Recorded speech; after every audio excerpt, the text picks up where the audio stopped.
상증세는 그래서 이게 평소에 잘 안 보는 거니까 한번 딱 볼 때 그냥 한 2번 정도 한꺼번에 확 들어버리는 게 좋아요. 바로 그냥 한 복습을 바로 하는 거죠. 바로 해서 2번, 3번 한꺼번에 확 그냥 미리 들었을 때 2번, 3번 확실하게 확 들어버리면 그러면 도움이 좀 됩니다. 그런 식으로 생각해서 빠른 시간 내에 빨리 한번 또 한 훅 해가지고 2번, 3번 이렇게 보면 그러면 좀 도움이 됩니다. 들었을 때 확 듣는 거예요. 한 2번 정도 왔다 갔다 하면서 듣든지 간에 계속 빠른 시간 내에 한번 좀 듣는 겁니다. 자, 증여세 계산 구조 701페이지 증여세 계산 구조로 볼게요. 자, 지금 증여재산가액 어떻게 계산할 건지에 대한 얘기 지금 쭉 얘기를 했단 말이죠.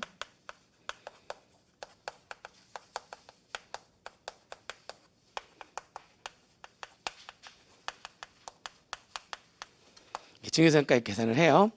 거기서 증여재산가액에다가 이것도 마찬가지로 일정 기간 내에 사전에 증여했던 것들 있잖아요. 누진세 회피를 위해서 미리미리 증여할 수 있잖아요. 걔네들을 일정 기간 내에 사전에 증여했던 걸 전부 다 합산합니다. 합산 대상 증여재산가액.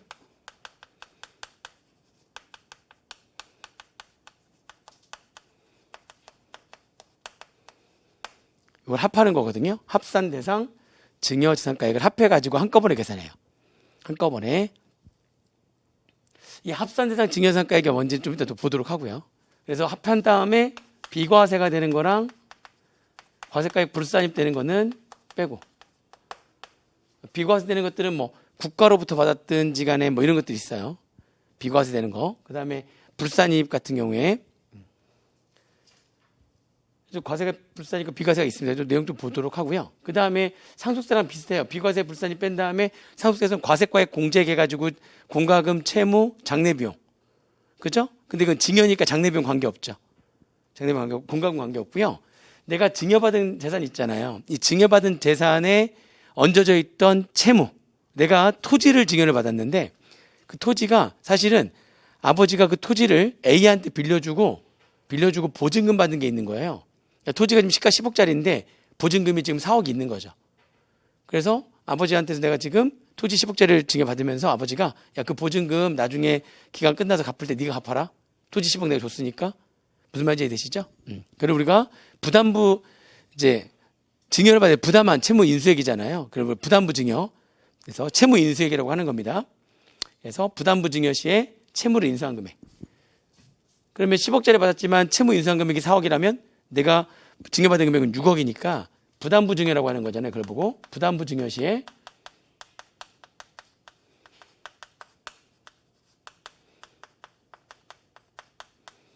채무 인수액을 빼요. 자, 이 금액이 이제 증여세 과세가액이 되는 거죠. 이렇게 증여세 과세가액이 되는 거고요. 여기다가 이제 증여공제와 수수료공제를 빼가지고 증여세 과세표준을 구하고요.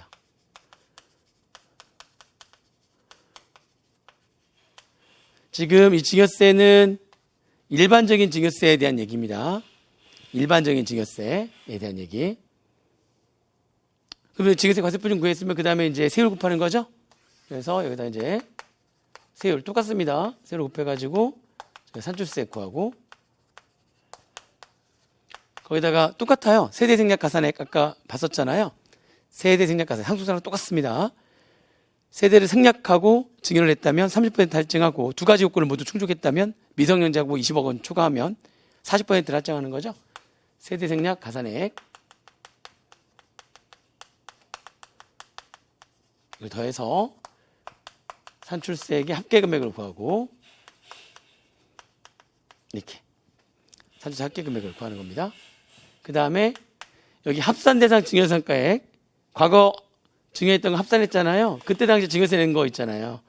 그걸 세액공제로 빼는데 같은 증여세니까 증여세액공제라고 증여세인데 증여세액공제하면 그러니까 기납부세액공제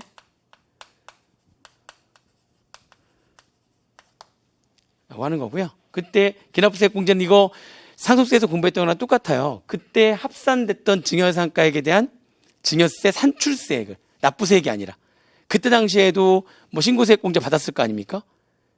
기한 내에 신고하게 되면. 그렇죠? 근데 그게 납부세액이 아니라 산출세액을 빼는 거예요. 여기는 산출세. 그때 당시 그 합산 대상 증여상가액에 대한 증여세 산출세액을 기납부세액 공제로 빼면 되고요. 그리고 신고 기한 내에 신고만 했다면 협력 의무를 이행했으니까 무슨 세액 공제도 주겠다? 신고세액 공제 주겠다. 신고세액 공제는 이 산출세액 합계금액, 세대내 가산을 포함한 합계금액에서 기납부세액 공제를 뺀 남은 금액의 3% 똑같습니다. 이렇게 남은 금액이 이게 자기 납부세액이 되는 거예요. 납부할 세액이 되는 겁니다.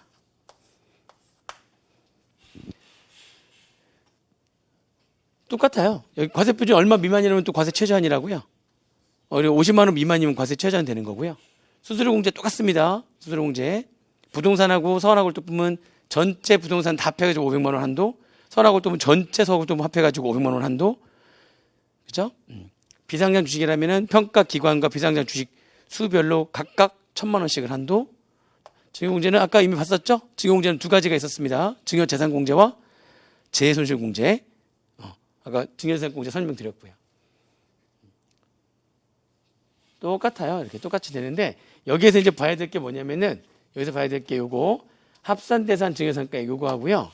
그 다음에 제가 일반적인 증여세 과세표준이라고 했잖아요.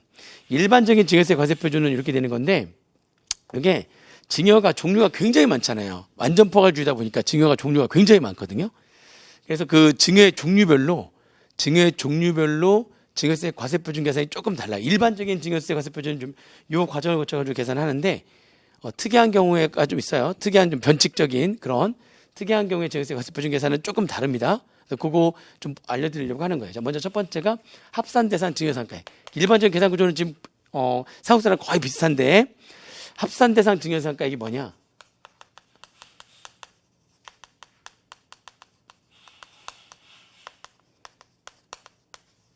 합산대상 증여상가액은요. 자, 우리는 증여세니까 취득자 입장에서 동일인한테 과거 10년 안에 올해 증여를 받았다면 증여받은 날로부터 과거 10년 전 과거 10년 안에 동일인으로부터 증여받은 금액이 있다면 걔만 합산하는 거예요. 동일인. 예를 들어서 내가 삼촌한테 증여받은 게 있고 고모한테 증여받은 게 있어요.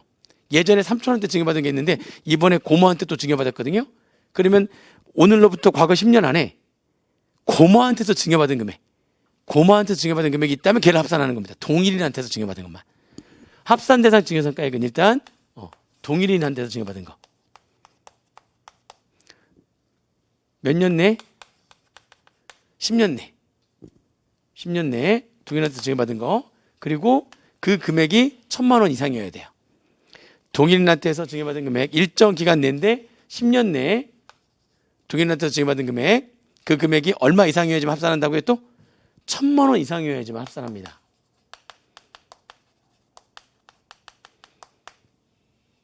1,000만 원 이상인 경우에만 합산하는 거예요. 10년 내에 1,000만 원 이상이면 합산이 되는 거예요.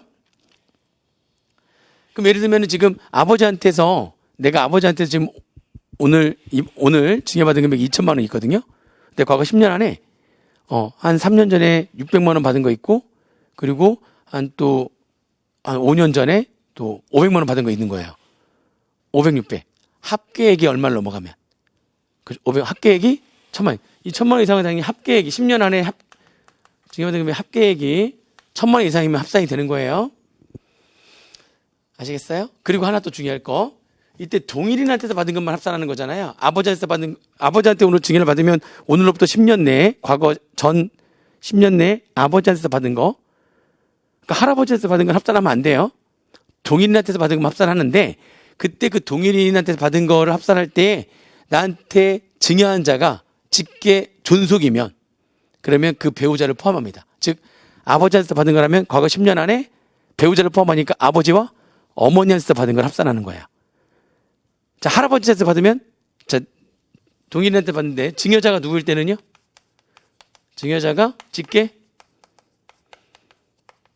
존속일 때만 경우는 그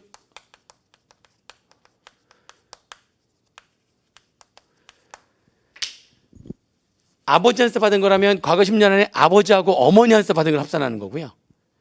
내가 할머니한테서 지금 받았다면은 과거 10년 안에 할머니하고 할아버지한테서 받은 걸 합산하는 겁니다. 내가 오늘 할아버지한테서 받았거든요. 과거 10년 안에 누구한테서 받은 것만 합산하는 거죠? 할아버지와 할머니. 아니니까 할아버지한테서 받았는데 10년 안에 어머니한테서 받은 걸 합산하면 안 돼요. 할아버지하고 어머니는 배우자 관계. 그거 아니에요? 그거 아니죠. 할아버지한테서 받았다면 과거 10년 안에 할아버지와 할머니.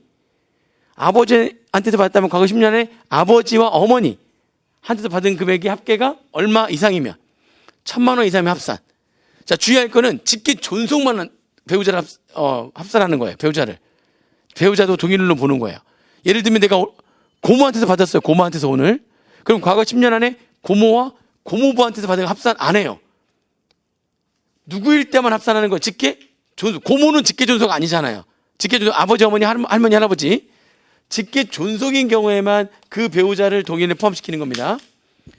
고모한테서 받은 거는 과거 10년 안에 고모부한테서 받은 것까지 합산하는 거 아닙니다. 그거는 따로따로 고모 따로 고모부 따로예요.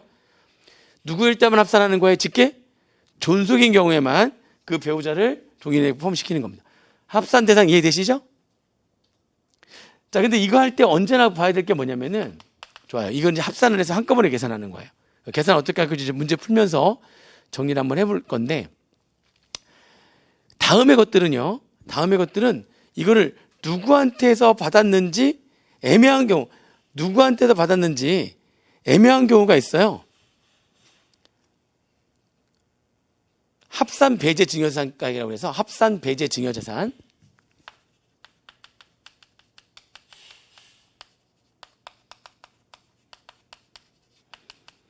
얘네들은 합산하지 않고 그냥 그것만 딱 과세하는 게 있단 말이죠. 재산 취득한 다음에 가치 증가분에 따른 이익의 증여 있죠? 그러면 재산을 처음에 취득하거나 증여로 받아서 그때는 증여세 냈죠? 그 뒤에 가치가 상승한 거는 아버지가 준 게 아니잖아요. 아니, 아버지가 지금 나한테 토지를 하나 줬어. 토지를 그때 증여세 냈어. 근데 그 토지가 가격이 지금 10배 떴단 말이야. 그 10배 뜬 거는 아버지가 준 게 아니잖아요. 그것도 우리가 증여로 봐서 증여세 내긴 하지만. 또 아버지가 나한테 비상장 주식을 줬어. 근데 그때 증여세 냈겠죠? 근데 그게 나중에 뭐 됐죠? 아까 5년 내에 상장한 거야. 그래서 주가가 확 올라갔죠. 그러면 상장으로 해서 주가가 올라간 거는 그래서 계산까지도 아까 해봤었잖아요. 그거는 아버지가 준 게 아니죠. 그러니까 이게 딱히 누구한테서 받았다라고 보기 뭐하는데 증여는 증여인데 우리 완전 포괄주의니까 증여로 받지만 딱히 누구한테 받았다고 보기 좀 힘든 것들, 거기 적혀 있는 것들이에요. 재산 취득 후 재산가치 증가 또는 전환화재 등의 주식 전환으로 인한 이익, 주식이나 출자 지분의 상장에 따른 이익, 합병에 따른 상장 등의 이익, 명예신탁자산의 증여의제, 특수관계 법인과의 거래를 통한 이익의 증여의제, 그 특수관계 법인과의 거래를 통한 이익의 증여의제, 이게 이제 일감 몰아주기. 그래서 특수관계 법인으로부터 제공받은 사업 기회로 발생한 이익의 증여의제. 지금 거기 적혀 있는 걔네들을 뭐라고 한다고요? 합산, 배제, 증여재산이라고 하는데 얘네들은 좀 정리를 할 필요가 있습니다. 얘네들은 다 뭐라고요? 이것들은 누가 준 게 아닌데 완전 포괄주의 때문에 증여로 보긴 보지만 예전에 아버지가 준 건 증여지. 근데 그게 뭐가 돼가지고 가치가 상승한 부분이란 말이죠. 시가가 더 올라간 부분이에요. 이거는 아버지가 줬다고 딱 보기 힘들잖아요. 아버지가 그걸 알고서 미리 주식을 미리 준 건데, 그래서 그건 증여세를 냈는데, 나중에 상장해가지고 시가가 올라간 분은 아버지가 준 건 아니죠. 시가가 그냥 올라가가지고, 물론 정보를 아버지가 줬지, 시가 상승 부분이 아버지가 준 건 아니잖아요. 그냥 완전 포괄주의가 증여세를 내긴 내지만, 딱히 누구로부터 딱 받았다고 보기 힘든 이런 것들은 다른 거 합산하지 않고 걔네들만 따로 증여세를 낸단 말이죠. 뭐라고 한다고요? 걔네들은 합산, 배제, 증여재산가액이라고 하는 거예요. 증여재산이라고 하는 거예요. 아시겠죠? 합산, 배제, 증여재산. 여기까지 지금 되셨어요? 그러면 이 합산, 배제, 증여재산은 이거는 과세 표준을 어떻게 계산할 거냐? 다른 거 합산 안 하니까. 지금 여기는 다른 거하고 합산을 하는 일반적인 증여, 아버지한테 토지를 받았는데 과거 10년 안에 어머니한테서 건물 받은 것도 있고 또 아버지한테서 주식 받은 것도 있고 막 그러면 걔네들 합산하는 거죠. 그래서 이렇게 계산하는 과세표준 요렇게 비과세 불산이 빼고 부담부 증여시 채무 인수액 빼고 증여공제랑 수수료공제를 다 빼서 그래서 증여세 과세표준으로 계산한다. 일반적인 과세표준이 있고요. 이 합산 배제 증여상가액에 요거는 다른 거고 합산하지 않는 요거에 대한 과세표준은 계산하는 게 여기 안에서 계산하는 게 세 가지로 나눠져요. 이 중에 보니까 뭐가 있었냐면 아까 명의, 신탁재산, 증여의제가 있어요.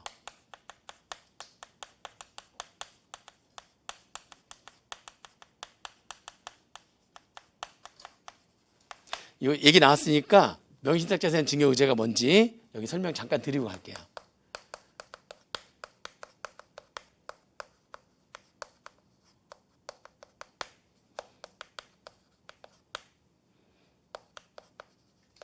이게 명의신탁재산은 명의를 다른 사람 명의로 지금 했다는 거거든요. 명의를 다른 사람 명의로 했다는 건데 이게 원래 우리가 신탁회사에다가 내가 신탁회사에다가 이 자산을 운용해줘 라고 신탁회사에 자산을 맡길 때에는 당연히 소유권을 이전시켜 주거든요. 그거는 중요한 거 아니죠. 그냥 실질 소유자는 나죠. 근데 그 신탁회사에다가 명의를 이전시켜 줘가지고 신탁회사가 이거 마음대로 운영할 수 있게 명의를 이전시켜 준 거잖아요. 그거는 증여의자가 증여로 의지하지 않습니다. 이거 지금 명의를 누구한테 갑이라는 자가 얘가 실질 소유자인데 어떤 자산의 실질 소유자인데 조세를 회피하려고 명의만 다른 사람 명의로 명의만 이쪽으로 이렇게 바꾼 거예요. 실질 소유자는 얘인데 명의만 A로 한 거예요. 그러니까 명의신탁이라고 하는 거예요. 이 명의신탁은 왜 하는 거냐? 일반적으로 주식을 가지고 그래요. 왜냐면 얘가 대주주야.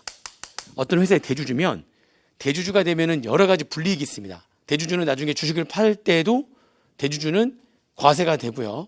또 대주주가 되면은 뭔가 여러 가지 특수한 계좌다 보니까 뭐 여러 가지 과세, 부계부라든지 여러 가지 과세 문제가 또 추가로 발생할 수 있고요. 대주주는 언제나 주주 명부를 작성해가지고 대주주는 계속 관리가 들어갑니다. 대주주가 되면 아무튼 뭔가 과세 세금 면에서 불이익들이 여러 가지가 있다 보니까 명의를 대주주가 실질은 자기가 대주주인데 명의를 다른 사람으로 막 돌리는 거야. 대주주로서의 불이익을 받지 않으려고. 그래서 명의를 바꾸는 겁니다. 뭘 가지고 이렇게 많이 한다고요? 주식 가지고 이렇게 많이 해요. 명의신탁을. 명의신탁 많이 합니다. 사실 뭐 하려고 하는 거죠? 조세를 회피할 목적으로. 조세 회피할 목적으로 명의신탁을 하는 거예요. 그러면 이게 그러니까 법적으로 원래 신탁회사에다가 자산을 맡기는 게 아닌 대주주여 가지고 조세를 회피할 목적으로 이렇게 명의를 다른 사람 명의로 이렇게 딱 하게 되면 얘가 명의만 바꿨잖아요. 실질은 뭐죠? 그러면 우리가 실질과세 원칙에 따르면 이 주식은 여전히 누구 겁니까? 갑 거니까. 그럼 얘가 얘한테 준 거 아니잖아요. 명의가 지금 쪽으로 넘어갔지만 준 거 아니죠? 그런데 그런 실질과세 원칙에도 불구하고 이거를 증여로 의제해버리는 거예요. 명의를 넘기면 이걸 뭘로 해버리겠다고요? 증여로 의제해가지고 무슨 세를 과세하겠다는 겁니까? 증여세를 과세해버리겠다는 겁니다. 함부로 의지하지 마. 그러니까 이게 명의신탁 한 거를 과세 원칙이 알게 되면 뭐 한 걸로 봐버리는 거예요? 그냥 증여한 걸로 봐버리는 거예요. 실질은 얘 건데 진짜 준 걸로 봐버리는 거예요. 그래서 이거를 증여로 의제해서 증여세를 과세하겠다. 토지 건물은 이게 명의신탁이 안 돼요. 토지 건물은 안 됩니다. 왜냐하면 토지 건물은 부동산 실명제 때문에 토지 건물은 명의를 신탁하면 불법이에요. 그건 아예 불법이에요. 그거는 관련 법령에 따라서 처벌받게 돼 있고요. 그러니까 뭘 가지고 이렇게 막 한다고 사람들이 주식 가지고 많이들 이렇게 해요. 주식을 가지고. 그럼 이걸 증여한 걸로. 그러면 이건 좀 특이해요. 원래 증여세는 납세분자가 누굽니까? 본래 증여세는 무슨 과세형? 취득과세형이기 때문에 증여세 납세분자는 증여자냐 수중자냐. 누가 납세분자가 되는 거죠? 수중자가 받는 사람이 자기가 받은 금액에 대해서 각각 초과세를 적용하는 거죠. 유상과세형은 한꺼번에 초과세를 과세한 다음에 그 세금을 나누는 건데 그러면서 연대납세 의무가 있는 건데 그죠? 근데 증여세는 취득과세형이니까 취득한 사람이 누구예요? 그러니까 무상으로 취득한 사람이 수중자, 증여한 사람이 있고 수중자가 납세의무자가 돼요. 원래 일반적인 증여세는. 그래서 자기가 공짜로 받은 그 증여재산가액에다가 각자가 초과세를 적용해가지고 각자가 세금 내는 거예요. 취득과세형은 무슨 말인지 되시죠? 근데 얘는 특이하게도 얘는 그러니까 얘가 증여자나 마찬가지죠, 지금. 증여로 의지해버리면 얘가 얘한테 명의를 신탁했는데 얘가 얘한테 그걸 준 걸로 봐버리겠다는 거죠. 그래서 증여세를 내게 하겠다. 그럼 얘가 증여자가 되고 명의자가 뭐가 되는 거예요? 얘가 수증자가 되는 거거든요. 그러면은 일반적인 증여세로 본다면 납세의무자는 누가 되는 게 맞습니까? 얘가 돼야 되는데, 아니, 얘는 이거 다 누가 이런 짓 한 건데 누가 지금. 그렇죠. 지금 얘가 지금, 얘는 지금 이 사람 누구냐면은 이 사람은, 시골에서 지금 농사 짓고 있는 먼 친척이야. 명의만 빌린 거라니까요. 명의만 지금 빌린 거라니까. 뭔 얘기인지 이해되세요? 이 사람한테 세금 내라? 이 사람 뭔 소리예요? 얼마 전에 누가 난 먼 친척이 왔는데, 어렸을 때 제가 이렇게 좀 잠깐 한 몇 달 이렇게 봐줬던, 너무나 반가웠는데, 나한테 뭐 잠깐 도장 좀 빌려달라서 빌려준 건데, 뭐 이렇게만 얘기하는 거지. 다 누가 이거 다 뒤에서 꾸민 짓이야? 얘가 꾸민 짓이잖아요. 근데 이 사람한테 가가지고, 이 할머니한테 가서, 증여세를, 이거 말이 돼, 안 돼. 그래서 이 명의신탁재산의 증여의제는 증여세의 일반 원칙에도 불구하고 납세의무자가 얘입니다. 증여자. 얘가 납세의무자가 돼요.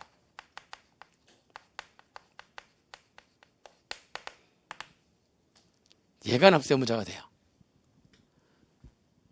그러니까 얘가 그러는 거야. 납세의무자가 되는데 얘가 세금 내게 생겼으니까 재산을 싹 빼돌린 거야. 그래서 얘한테 세금 내라고 했더니 딱 막 웃고 있어. 왜 그러지? 갔더니 아무것도 없어. 압류할 게 없어. 이미 다 빼돌렸어. 뭐야? 그런데 뭐는 있죠, 지금? 명의가 누구 걸로 되어 있는? 그렇죠. 명의가 누구 걸로, 명의가 A 걸로 되어 있으면 얘가 처분을 못 하거든요. 말 그대로 명의 신탁을 했잖아. 그럼 얘 빼고 나머지는 얘가 갖고 있는 걸 싹 처리해버린 거야. 그러니까 납세의무자인데 얘한테 갔더니 세금 딱 거두려고 했더니 이미 다 처리해가지고 막 웃고 있어. 응? 그렇죠? 그러면 뭐는 지금 남아있는 거니까 말 그대로 지금 명의를 신탁해서 명의가 얘로 되어 있는 주식은 지금 남아있잖아요. 그러면은 납세의무자한테 징수하려고 했으나 징수 부족액이 생기면 이 주식으로 납부하는 거예요. 우리가 그걸 물적 납세의무라고 하는데. 그래서 이 명의신탁재산은 얘가 납세의무자가 되고요. 얘한테서 지금 세금을 징수하려고 했는데 징수 부족액이 생기면 무슨 납세의무가 있는 겁니까? 그렇죠. 이 명의신탁재산, 요 명의신탁재산으로서 징수 부족액을 징수할 수가 있어요. 그걸 우리가 명의신탁재산의 증여의제로 인한 무슨 납세의무라고 한다고요? 물적 납세의무라고 합니다. 이게 여기저기에 막 있어요. 이게 물적 납세의무라 이 내용이 699페이지 보시면 증여세 납세의무자, 증여세 납세의무는 1, 2번 수중자가 거주자 또는 비영리 내국법인이냐, 아니면 수중자가 비거주자 비영리 외국법인이냐. 아무튼 수중자가 누구냐 해서 수중자가 납세의무자거든요. 근데 3번 보니까 위 1, 2에도 불구하고 명의신탁재산의 증여의제 규정에 따라 재산을 증여하는 것으로 보는 경우에는 누가 납세의무가 납부할 의무가 있다고요? 실제 소유자는 수중자 역할을 하는 게 누구죠? 실제 소유자는 증여자잖아요. 증여자가 납세의무를 져요. 무슨 말인지 이해되십니까? 그리고 그 밑에 보니까 명의신탁재산에 대한 물적 납세의무, 실제 소유자가 명의신탁재산의 증여의제 규정에 따른 증여세 또는 강제징수비를 체납한 경우에 그 실제 소유자의 다른 자산에 대해서 강제 징수를 해도 징수할 금액에 미치지 못하는 경우에는 국증법에서 정하는 바에 따라 명의신탁재산의 증여의제 규정에 따라 명의자에게 증여한 것으로 보는 재산, 아까 주식이었죠? 그 재산으로서 납세의무자인 실제 소유자의 증여세 또는 강제징수비를 징수할 수 있는데 이걸 뭐라고 한다고요? 명의신탁재산 증여의제에 명의신탁재산에 대한 물적 납세의무라고 한단 말이에요. 물적 납세의무. 그 재산으로서 세금 안 낸 거 강제징수비를 징수할 수 있다는 겁니다. 그를 우리가 물적 납세의무라고 한다. 아시겠죠? 이렇게. 자. 이게 명의신탁재산이에요. 명의신탁재산의 증여의제. 자, 무슨 목적이라고 얘기해? 조세를 회피할 목적으로. 토지 건물은 안 돼요. 그러니까 뭐밖에 안 되는 거예요, 사실은. 명의신탁을 했다는 거는, 그러니까 주주 명부에 갑이 아니라 누구를 주주로 놓는 거예요, 지금. A를 주주로 놓는 겁니다. 아시겠죠? A를 명의개서라고 그래요, 그런 걸. 명의개서. 명의를 A로 넣어버리는 거예요, 주주 명부에. 실질은 누군데? 갑인데. 그거를 과세관청이 알게 되면 뭐 한 걸로 의제해버려요? 중요한 걸로 의제해버립니다. 대신에 이게 뭐를 회피할 목적이라는 걸 해야 된다는 거죠. 조세를 회피할 목적으로 이렇게 한 거지. 그러니까 이게 아닙니다 라고 하는 거 얘네들이 입증해야 되는데 그게 거의 뭐 99.99%예요. 그러지 않고서는 명의를 왜 이꼴로 해? 다 뭐 하려고 하는 거죠? 조세를 회피할 목적으로 이렇게 하는 겁니다. 그러면은 중요한 걸 의지한다. 그럼 납세문자는 누가 된다? 얘가 되고 물정납세무가 있다. 무슨 말인지 이해되죠? 여기. 자, 그러면 이 명의신탁재산 증여의제도 증여세를 내야 될 거 아니에요. 그때 그 증여세 과세표준은 어떻게 할 거냐에 대한 얘기입니다. 그때 그 증여세 과세표준은요, 어디를 보시냐면, 증여세 과세표준은 705페이지 보세요. 증여세 과세표준 보면 일반적인 경우는 어떻게 했죠? 증여세 과세가액에서 증여공제 빼고 수수료공제를 빼가지고 과표를 계산했잖아요. 그죠? 증여세 과세가액에서, 그죠? 근데 명의신탁재산의 증여의제는 명의신탁재산 금액에서 뭐만 뺍니까? 과표를? 수수료공제만 뺍니다. 이거의 과표는 누구로부터 딱히 받았다고 볼 수 없는 거니까. 그러니까 합산 배제잖아요. 그렇죠. 그러다 보니까 증여공제가 없고요. 그냥 명의신탁재산가액에서 명의신탁재산의 가액, 그 주식의 시가죠. 가액에서 뭐만 빼는 거예요? 수수료공제. 왜냐면 그게 비상장 주식 같은 경우에는 평가 수수료가 발생할 수 있잖아요. 수수료가. 있다면 그거 빼는 거. 요 금액을 과표를 하는 거예요. 되셨나요? 그 다음에 또 합산배제 증여재산가액 안에 있었던 일감 몰아주기와 일감 떼어주기. 일감 몰아주기는 특수관계 법인과의 거래를 통한 이익의 증여의제. 그 우리가 뭐라고 한다고요? 일감 몰아주기. 특수관계 법인과의 거래를 통한 이익의 증여의제. 일감 몰아주기. 그 다음에 특수관계 법인으로부터 제공받은 사업 기회로 발생한 이익의 증여의제. 걔를 일감 떼어주기라고 하거든요. 일감 떼어주기. 일감 몰아주기, 일감 떼어주기 이렇게 표현해요. 이게 무슨 얘기인지 이제 마지막에 볼 거예요. 일감 몰아주기, 떼어주기가 뭔지 보긴 볼 건데, 그렇죠? 얘네들은 증여의제로 보는 이익이 얼마인지 이거 계산하는 거 좀 어렵습니다. 마지막에 하는 이유가 있어요. 마지막에 정시에 이뤄도 좀 되잖아요. 이제 증여의제 이익 계산은 이거 좀 어려워요. 이거 이제 맨 마지막에 할 거고요. 근데 이것도 딱히 누구로부터 증여를 받았다고 보기 힘든 거라서 합산 배제 대상 증여재산가액이거든요. 여기에다가 또 수수료 공제.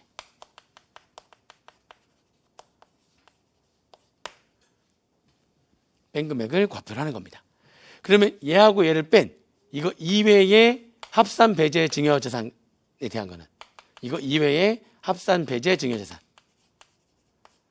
이거 뺀 나머지들 그럼 과세표준 어떻게 할 거냐? 아까 대표적인 게 아까 우리 문제 풀어본 중에서 상장으로 인한 이익의 증여의제 있었잖아요. 5년 내에 상장해가지고 아까 계산했던 그때 그 이익의 증여의제 금액, 증여재산가액이 얼마인지 계산했거든요. 그럼 거기다가 과세표준하려면 뭔가 빼야 되잖아요. 그렇죠. 그럼 여기 계산된 금액인 증여재산가액 어떻게 할 건지 아까 계산해봤었고요. 거기다 바로 세로 곱하는 게 아니에요. 상장으로 인한 증여의제는요. 상장으로 인한 증여의제는 증여재산가액 여기에다가 빼기 증여공제는 무조건 3천만 원. 누구로부터 받는지 알 수 없으나 알 수 없었기 때문에 3천만 원 무조건 빼주고 그리고 수수료 있으면 수수료 공제 빼주고 얘를 과표합니다. 얘를 제외한 합산 배제 증여재산은 수수료 공제만 빼는 게 아니라 증여공제가 딱히 누구로부터 받았다고 보기 힘들지만 우리 증여공제는 이제 누구로부터 받았냐에 따라서 6억 원, 5천만 원, 2천만 원, 1천만 원 이렇게 됐잖아요. 근데 얘는 대충 중간 정도 껴가지고 5천과 1천만 원 이런 거 한 대충 평균 내가지고 한 3천만 원 정도 이렇게 빼주는 거예요. 마치 뭐처럼 증여공제처럼. 누구냐 모르잖아요. 누구로부터 받는지 모르잖아요. 근데 누군가가 영향력을 좀 행사하긴 했지. 근데 직접 그 사람한테 받은 건 아니니까. 뭔가 영향력 행사하긴 했지. 아빠가 그 정보를 알고 주식을 미리 나한테 준 거니까. 상장하기 전에. 뭔가 영향력을 행사했으나 명확하게 아빠가 딱 준 건 아니지. 아버지가 준 건 아니지. 애매해. 근데 뭔가 영향력을 행사했기 때문에 약간의 금액은 빼준다는 겁니다. 어느 정도 영향력을 행사한 거니까. 아버지한테서 받았다고 보긴 좀 정확히 받았다고 하긴 좀 그렇지만 그래도 영향력이 좀 있으니까 대충 3천만 원 정도 빼준다. 요거 두 개, 요거 뺀 나머지 합산 배제 증여상가액은 빼주는 거예요. 그래서 각각 이렇게 계산된 따로따로 다 과표를 따로따로 계산하거든요. 각각 계산한 과세 표준이 얼마 미만이라면 과세 최저한, 50만 원 미만이라면 과세 최저한 계산하지 않는다. 일반적인 경우는 증여세 과세가액에서 증여공제와 수수료공제를 빼가지고 증여공제는 증여자가 누구냐에 따라서 6억 5천만 원 그룹별로 5천만 원, 1천만 원 이렇게 그룹별로 빼가지고 한 금액과 수수료공제 빼고 과표를 구하는데 합산 배제 증여사는 세 가지로 나눠진다는 겁니다. 이렇게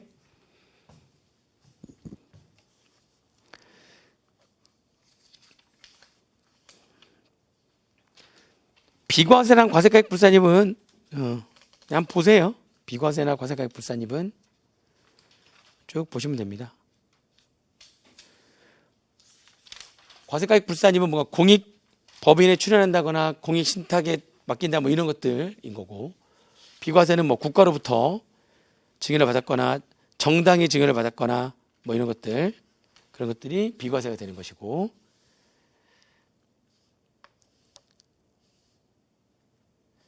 그 다음에 이거는 그 양도소득세에서 공부를 했었었는데, 예를 들면 아까 10억짜리 토지를 주면서 4억의 채무를 부담을 시켰거든요. 그럼 이쪽은 증여세가 4억을 뺀 나머지 6억에 대해서는 증여세를 내는 거고요. 이쪽 아버지 입장에서는 토지를 주고 4억의 빚이 없어졌으니까 4억을 받은 거나 마찬가지거든요. 그죠? 이쪽에 아버지는 부담부 증여한 부분에 대해서는 양도소득세를 내는 것이고, 그죠? 아들은 그걸 뺀 나머지 6억에 대해서 증여세를 내는 것이고, 이렇게. 그래서 양도소득세 공부할 때 부담부 증여 자체는 양도소득세로 과세를 하는 걸로 해가지고 그때 공부를 했었습니다. 이거는. 그리고 이쪽에 수증자 입장에서는 부담부 증여시 채무 인상 금액을 뺀 나머지가 증여세 가액이 된다는, 증여세 과세가액이 된다는 거고, 그렇게. 됐어요. 이게 이제 일반적인 그런. 자, 일반적인 내용에 대해서 증여세 문제를 풀어보겠습니다.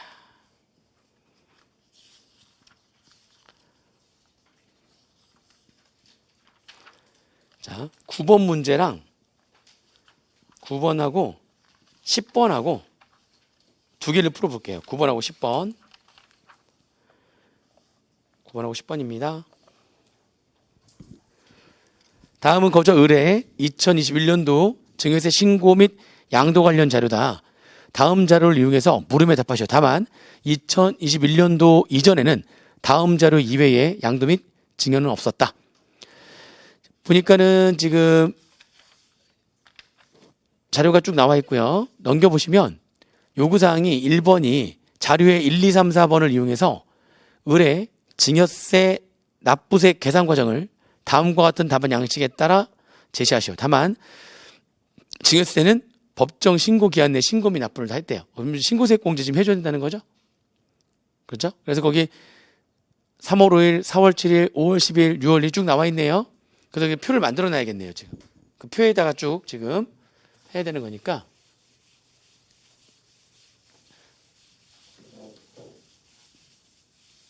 자, 문제 9번 문제.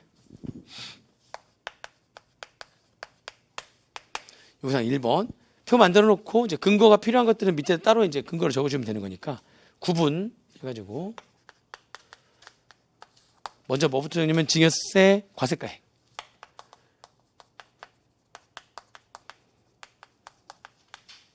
그죠? 그 다음에 증여재산공제.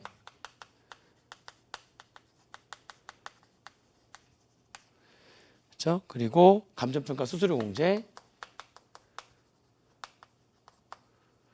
공제. 그리고 과세표준.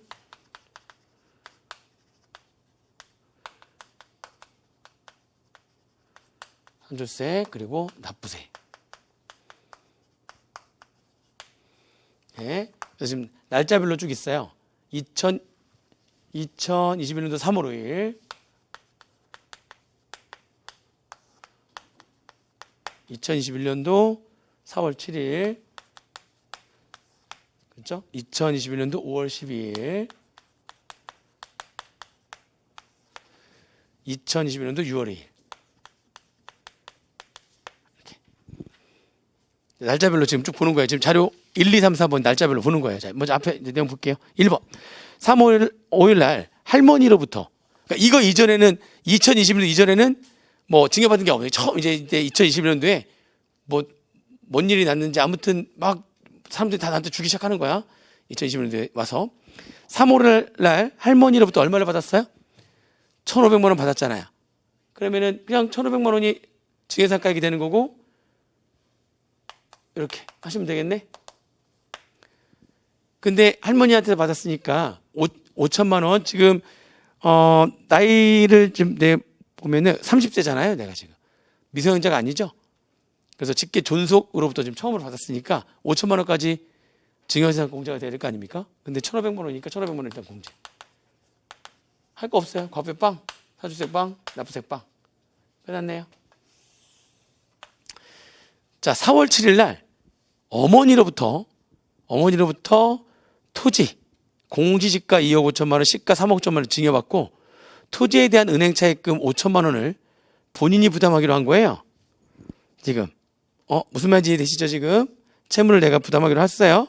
그래서 을이 은행 차입금을 실제로 부담한다는 사실이 객관적으로 입증이 된다. 이에 대한 얘기인데 일단 이 부담부 증여에 대해서 이거 양도소득세에서도 얘기했던 내용인데 다시 한번 얘기를 하자면 부담부 증여는요. 배우자와 직계 존비속 간의 부담부 증여, 배우자하고 직계 존비속 부담부 증여는 얘네들 원래 부담부 증여, 채무를 부담하면서 증여한 거는 양도로 본다고 했단 말이죠. 그러나 배우자와 직계 존비속 간의 부담부 증여는 양도가 아니라 증여로 한다. 원칙. 증여. 원래 일반적으로 양도하고 증여 중에 뭐가 더 세부담이 세다고요? 증여가 더 세니까 배우자하고 직계 존비속 간의 부담부 증여는 양도가 아니라 또 증여로 할 거야. 다만 그 채무를 부담한 채무액이 객관적으로 명백한 은행으로부터의 차입금이거나 국가로부터의 차입금이라면 그러면은 이건 명백한 거니까.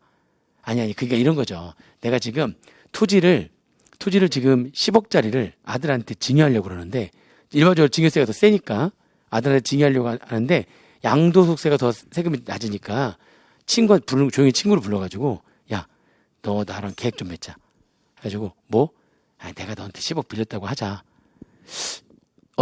나 돈 없어. 아니 그냥 그렇게 하자. 시작이야. 그래서 둘이서만 짜가지고 계약서 차입 증서 이런 거 그냥 쓰는 거야. 차용증 이렇게 둘이서 짜가지고. 그래서 그거를 10억짜리 팔면서 봐라 이거 10억이 빚 다 얹어 있는 거다. 그래서 10억의 채무를 부담하면서 증여를 한 거야. 10억짜리인데 10억의 채무를 부담하면서 증여해버리면 증여세 이제 그걸 양도로 봐버리면 증여가 아니라 양도로 봐버리면은 증여세는 과세 안 하고 양도소득세가 과세가 되는 거니까 세부담이 어떻게 된다고요? 줄어들겠지. 무슨 말인지 이해되세요? 누구한테 그렇게 하는 거예요? 지금 직계, 존비속, 배우자. 직계, 존비속이나 배우자한테 부담부 증여하는 것들은 그렇게 짜고 할 수가 있다는 거예요. 그렇죠? 그러니까 이거는 양도로 안 보는 거예요. 배우자하고 직계, 존비속 간의 부담부 증여는 양도로 안 보고 거짓말하지 마. 너 그 차용증 가짜지? 거짓말하지 마. 너 이거 다 뭘로 해버릴 거야? 증여로 해가지고 증여세 내게 할 거야. 배우자하고 직계 존비속 간의 부담부 증여는 증여로 봐요. 그런데 그 채무가 짤 수 없는 둘이 짜가지고 하는 게 아니라 은행으로부터 차입금이거나 국가로부터 차입금이라면 진짜 차입금이죠. 객관적으로 명백하죠. 차입금인 게. 그럼 다시 뭐가 되는 겁니까? 다시 또 부담부 증여는 양도가 되는 겁니다. 분례 원칙대로. 자, 지금 보면은 지금 어머니로부터 토지를 증여를 받았는데 은행 차입금 5천만 원을 그중에 본인이 부담하기로 했어요. 지금 직계 존비속 간의 부담부 증여잖아요. 그런데 무슨 차입금이니까? 은행 차입금이니까 객관적으로 명백한 차입금 맞거든요. 채무. 그러면은 그냥 부담부 증여 양도 다시 가는 겁니다. 아시겠죠? 배우자와 직계 존비속 간의 부담부 증여는 얘네들은 속일 수가 있기 때문에 양도가 아니라 뭘로 보는 건데? 증여로 보는 건데 그 채무 자체가 은행, 금융기관 또는 국가 등으로부터 채무를 하면 채무가 명백한 거니까 다시 부담부 증여의 본래 원칙인 양도로 본다. 그럼 걔가 이제 양도가 되는 거고요. 5천만 원은. 그럼 걔를 뺀 나머지 3억 5천에서 5천만 원 뺀 금액 얼마가? 3억 원이 증여세 과세가액이 되는 거죠. 3억 원. 아니 지금 3억 5천 받았는데 증여세 과세가액을 물었으니까 부담부 증여시 채무 인수액 얼마? 5천만 원을 뺀 금액이 3억이 될 거고 그 3억 원이 증여세 과세가액이 되는 거죠. 자, 그다음에 증여세상 공제를 하려면 이날로부터 과거 10년 안에 동일 그룹, 어머니하고 할머니는 전부 다 직계 존속이죠? 같은 그룹이네? 같은 그룹이잖아요. 그래서 그룹별로 얼마까지만 증여세상 공제가 된다고요? 5천만 원. 근데 할머니한테서 얼마 받았으니까 1,500만 원 받았으니까 엄마 쪽에서 받을 수 있는 증여세상 공제는 얼마입니까? 3,500만 원이라는 얘기죠. 수수료는 지금 발생하지 않았고요. 수수료는. 그다음에 과세표준은 그럼 얼마 되는 거예요? 2억 6,500만 원 되는 거죠.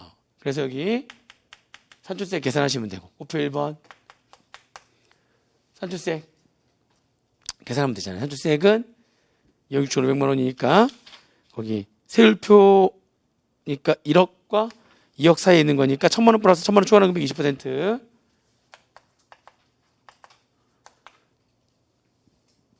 1,000만 플러스 1억을 추가하는 금액 1억 6,500만 원에 20%죠. 그렇죠? 그럼 산출세액은 얼마입니까? 4,300만 원? 응?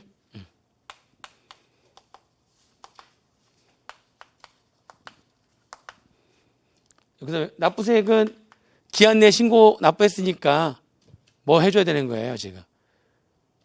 아니 세액공제를 빼야 납부세액이 되는 세액공제는 2개였다면서요.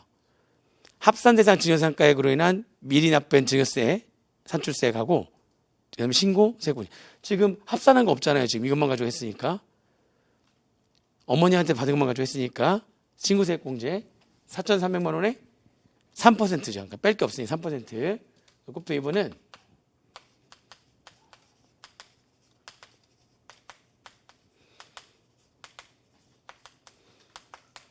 이렇게 되는 거죠. 4,300만 원에 4,300만 원에 3%를 뺀 금액으로 하는 겁니다. 그러니까 얼마 되는 거예요? 이거 4,300만 3%가 129만 원? 4,300만 원에서 129만 원 빼는 거니까 4,171만 원. 자, 이제 문제는 2021년도 5월 10일 날, 자, 누구로부터? 아버지로부터 상가를 증여받았고요. 감정평가본에 감정을 했는데 감정을 2개에서 감정을 받았네요. 그래서 평균액이 6억 나왔어요. 6억. 그래서 수수료가 얼마 나왔어요? 550만 원. 자, 평가한 거 얼마 있어요? 6억인데 잘 보세요. 자, 여기 들어야 될 금액. 자, 여기 6억이잖아요. 그러면 6억 집어넣기 전에 과거 10년 안에 동일인으로부터 증여받은 금액을 합산하는 거죠. 증여재산가액이니까 합산이 되면 그까지 포함을 해줘야 되는 건데 직계 존속이니까 어머니도 아버지 어머니 다 동일인으로 보는 거죠. 어머니 있었잖아. 그럼 여기 들어야 될 금액은 얘를 합산한다는 얘기는 무슨 얘기냐면은 이거를 따로따로 보는 게 아니라 이거 없이 이때 한꺼번에 받았다면 얼마의 세금을 내야 되느냐 이걸 계산하는 거예요. 3억과 6억을 따로따로 나눠받는 게 아니라 지금 6억이 아니라 이때 했던 걸 전부 다 한꺼번에 받았다면 얼마의 세금을 내야 되는 거냐 계산한 다음에 이때 전에 냈던 증여세 산출세액을 기납세액 공제로 빼주면 된다는 거죠. 자, 한꺼번에 받았다면 이제 이게 아니라 아버지 어머니께서 한꺼번에 받았다면 그러면 증여세 과세가액은 얼마가 되는 거예요? 증여세가 6억에다가 3억 더해서 9억이 되는 거죠. 한꺼번에 받았다면 이날. 합산하라는 얘기는 그런 얘기예요. 과거 10년 안에 따로따로 지금 증여받은 금액을 지금 당장 한꺼번에 받았다면. 자, 문제는 그래서 이거예요. 보세요. 이걸 이때 따로 받은 게 아니라 이거를 이때 한꺼번에 받았다면 이때 받지 않고 이때 한꺼번에 받았다면 그러면 이때 받지 않고 이때 받는 거니까 3억만 합산되는 게 아니라 증여재산공제도 이때 다시 적용하는 거죠.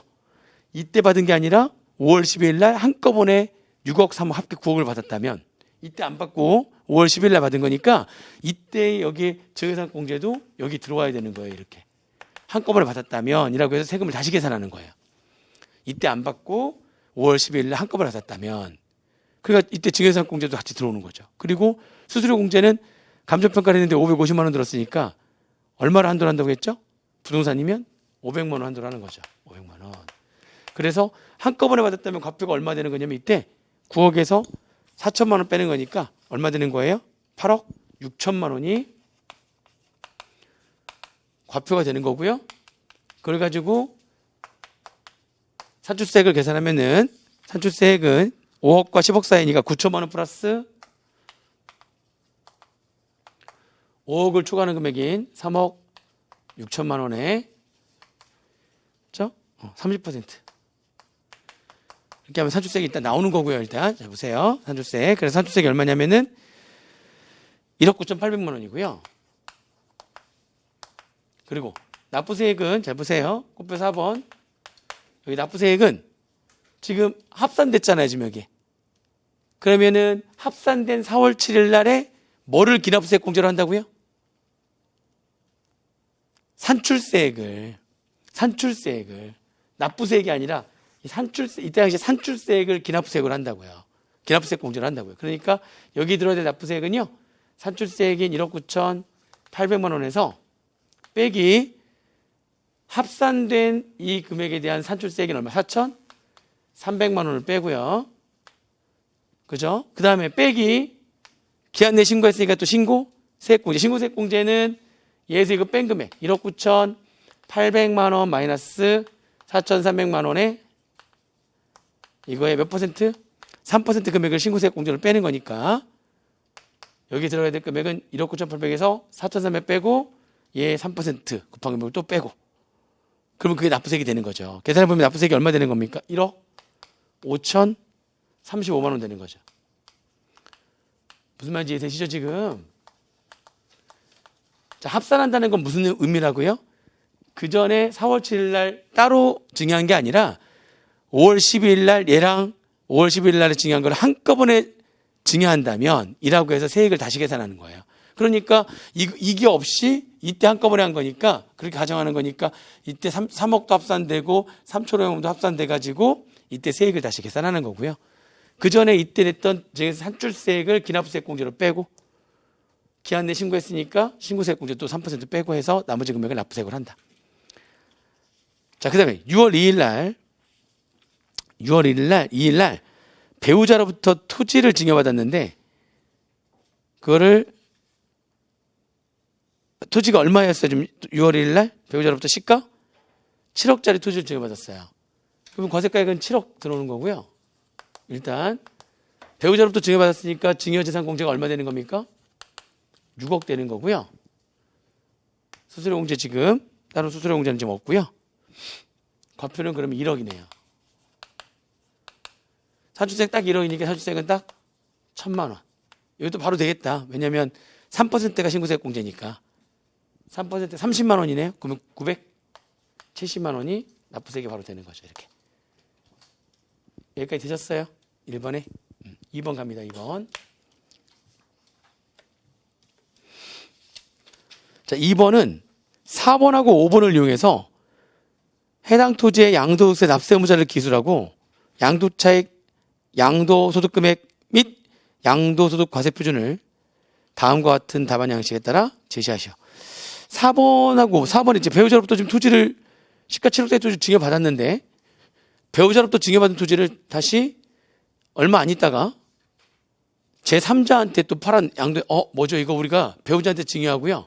배우자가 증여받은 날로부터 5년 이내에 배우자나 직계 존비속이 증여받은 날로부터 5년 이내에 그 자산을 다시 팔게 되면 그렇죠. 걔네들을 배우자, 이거 토지, 건물, 시설물 이용권, 부동산에 관한 권리 요 네 가지는 배우자나 직계 존비속에게 증여하고 그 증여받은 배우자 등이 5년 이내에 이거를 양도하게 되면 그렇죠. 그러면은 내가 직접 양도한 걸로 봐가지고 양도세 계산한다. 혹시 이거 양도세에서 공부했던 내용인데 양도세 좀 복습을 안 했으니 뭐 기억이 잘 안 날 텐데 배우자 등에 대한 이월과세에 대한 얘기예요. 이월과세.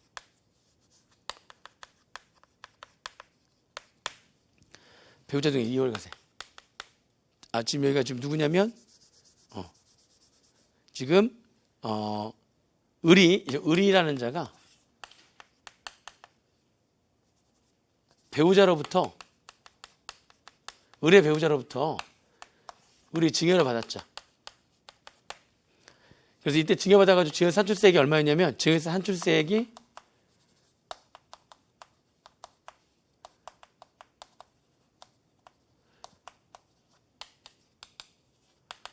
1,000만 원 이렇게 나왔고요. 증여를 받은 날부터 얘가 5년이네.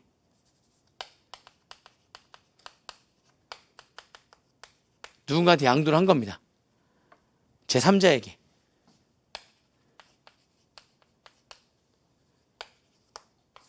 이렇게. 그죠? 그러면 어떻게 한다고요? 지금 얘가 양도한 건데 양도세를 내야 될 거 아닙니까? 을이 그러면 양도했으니까. 양도세 낼 때에는 양도가액은 얘가 양도할 때 받은 금액이 양도가액이 되겠죠. 그러나 여기 취득가액은 어떻게 하겠다? 취득가액을 얘가 취득했을 때 금액으로 하겠다는 거죠. 얘가 증여로 취득한 금액인 7억이 아니라. 그래서 이렇게 양도한 걸로 계산해가지고 납세무자는 증여 자체는 취소한 게 아니니까 양도 직전에 소득주자는 을이 양도세 납세무자가 되는 건데 양도세 계산은 얘가 양도한 걸로 해가지고 양도세 계산을 하는 거죠. 취득가액은 을의 배우자, 원래 제 취득가액이 여기 들어오는 거고요. 그죠? 그 다음에 필요경비는 얘가 납세무자니까 얘의 양도 경비, 양도 비용, 자본적 주력이나 양도 비용에다가 증여세 산출세액을 냈잖아요. 그럼 이 취득가액이 뭐냐에 따라 가지고 여기 필요경비는 실제로 지출된 자본적 지출과 양도 비용을 하든지 아니면 필요경비 계산공제를 하든지 여기 필요경비가 들어올 거 아닙니까? 둘 중에 하나. 거기에 무조건 증여세 산출세액이 필요경비에 포함이 되는 거죠. 그래서 뺀 금액이 이제 양도 차익이 될 거고 장기 보유 특별 공제를 해야 되는데 이때 장기 보유도 얘가 보유하고 있던 기간 동안에 장기 보유를 하는 게 아니라 얘가 취득한 날로부터 양도한 날까지 기간으로 보유 기한을 따져가지고 장기 보유 특별 공제가 들어가는 거죠.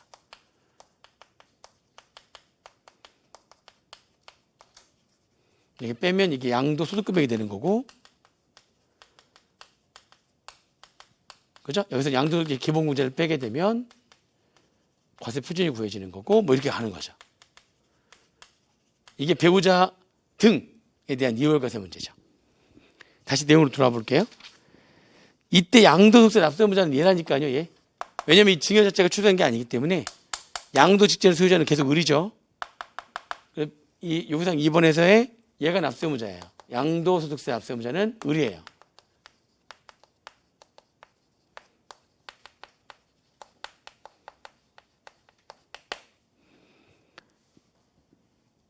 양도 차익을 양도 차익 계산하면 되죠. 양도가액 얼마에 팔았다고요? 계산해 볼까요? 양도가액 얼마에 팔았어요, 지금 삼자한테? 9억 원에 팔았네요, 9억 원에. 그죠? 그러면 양도가액은 얘가 여기 답하면은 양도가액, 양도 차익을 물어봤잖아요. 양도 차익은 양도가액에서 취득가액의 필요경비를 빼면 되는 건데 양도가액은 얼마? 9억. 자, 취득가액은 누구의 취득가액으로 하는 거예요? 얘의 취득가액, 이 배우자의 취득가액으로 하는 거죠? 그때 그 배우자의 취득가액은 얼마였습니까? 배우자 취득가액 얼마였죠? 2억 5천. 배우자 2억 5천. 자, 그 다음에 실제 취득가액 알았잖아요? 필요경비는 실제로 지출된 자본적 지출과 양도 비용을 하는 건데 자본 지출은 따로 없고요. 양도 비용이 지금 얼마냐면 2천만 원. 거기에 필요경비는 무조건 뭐를 포함한다고요? 증여세 산출세를 포함합니다. 9억에서 2억 5천 빼고 3천만 원 뺀 거죠. 그 금액이 양도차익이 되는 겁니다. 얼마죠? 7억? 아니, 6억? 6억 2천만 원? 6억 2천만 원이 양도차익이 되는 거예요. 그 다음에 뭘 계산하려고요? 양도 차익 한 다음에 그 다음에 양도 소득금액 못 빼라는 거죠? 양도 차익에다 장기보유 특별공제 빼라는 거잖아요. 지금 장기보유 특별공제. 그러면 양도 소득금액이 되는 거잖아요. 장기보유 특별공제는 토지 건물에 대해서 장기보유 특별공제 하는 건데 몇 년, 토지 3년 이상 보유하고 있을 때 장기보유 특별공제가 들어가는 거고요. 그렇죠? 1년당 2배수로. 주택이 아니면 1세대 1주택이 과세되는 경우가 아니라면 2배수로 되는 거거든요. 자, 언제 보유 기간이 중요한 거죠. 누가 취득한 날부터 얘가 취득한 날부터 양도한 날까지 기간이 어떻게 되는 거냐. 의뢰 배우자는 언제 취득했죠? 2016년도 12월 1일 날 취득해서 매각 2021년도 12월 20일 날 팔았으니까 그렇죠? 5년 하고도 19일 뒤에 팔았네요. 5년과 6년 사이. 2배수니까 10%. 양도 금액은 6억 2천만 원에서 빼기 6억 2천만 원에 5년 이상 6년 이하니까 2배수. 5년에 2배수니까 10%를 장기보유 투표용지로 하시면 되는 거예요. 6억 2천만 원에서 6,200만 원 빼는 거니까 얼마 되는 거죠? 5억 5,800만 원?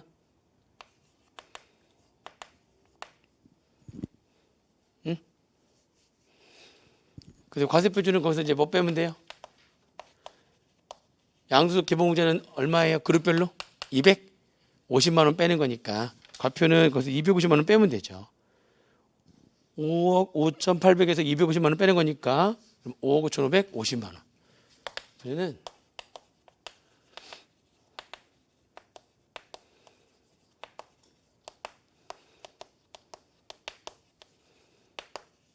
이렇게 하시면 되겠습니다. 이게 우선 2번에 대한 답이고요. 양도소득세하고 좀 연결되니까 양도소득세 쪽 파트도 이쪽 파트를 다시 한번 좀 보는 게 증여세하고 언제나 연결돼서 문제가 많이 나오거든요. 나오면 양도소득세 쪽에서 증여세랑 연결되든지 증여세 쪽에서 양도소득세랑 연결되든지 같이 많이 나오기 때문에 아까 문제 푼 것도 양도소득세랑 연결된 것들 막 있었잖아요. 그 파트 꼭 다시 보셔야 됩니다. 양도소득세랑 볼 때 같이 보셔야 돼요. 이렇게 정리하시면 돼요. 배우자 2월 과세에 대한 문제였고요. 10번 문제 풀어볼게요. 10번 문제. 자, 끝으로 가고 있어요. 이거 하나만 하면 이제 이거 하면 일감 몰아주기만 하면 되는데 그게 좀 어려워요. 마지막에. 마지막 그게 어려운데 조금 좀 깔끔하게 정리해 보려고 노력하 근데 어려워. 깔끔하게 해도 어려워. 그거는 쉬운 내용이 아니에요. 실무에서도 다들 막 엄청나게 어려워하는 파트이기 때문에 아무튼 좀 그렇습니다. 자, 10번 문제. 거주자 유성용 씨 31세. 의 다음 자료를 이용해서 증여 일자별 증여세 차감 납부세액을 계산하셔요. 단 유성종 씨는 법정 신고 기한 이내에 증여세를 신고하며 동거가족으로는 부친과 모친과 동생이 있대요.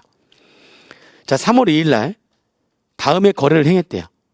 토지는 동생하고 거래했고요. 건물은 친구랑 거래했는데 토지는 양도한 거니까 지금 팔았죠? 팔았는데 시가 얼마짜리를 2억짜리를 3억 5천 받고 팔았네요. 고가 양도. 아니, 그러니까 이제 고가 양도면은 이게 증여 재산가액이 어떻게 되느냐. 동생이 특수관계자잖아요. 특수관계자로부터 고가 양도한 거니까 계산할 수 있겠죠? 그래서 일단 문제 10번에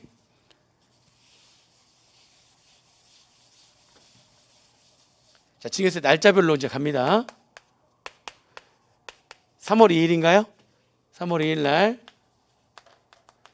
동생, 자, 증여재산가액 얼마? 고가양도 한 거잖아요. 얼마? 고가양도 시가와 대가 차이가 얼마? 1억 5천만 원. 여기서 얼마 빼는 거죠?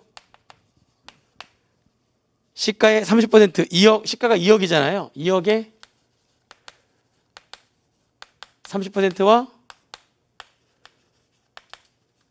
4억 좀 작은 거. 이거죠, 이거.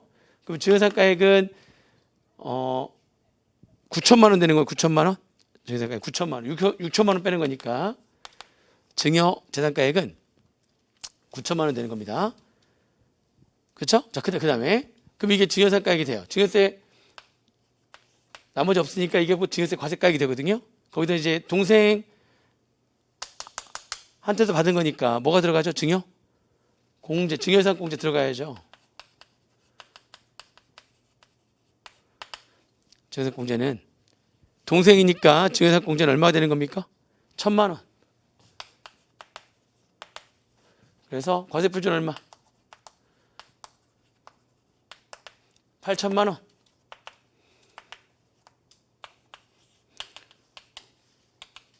산출세액은 800만 원.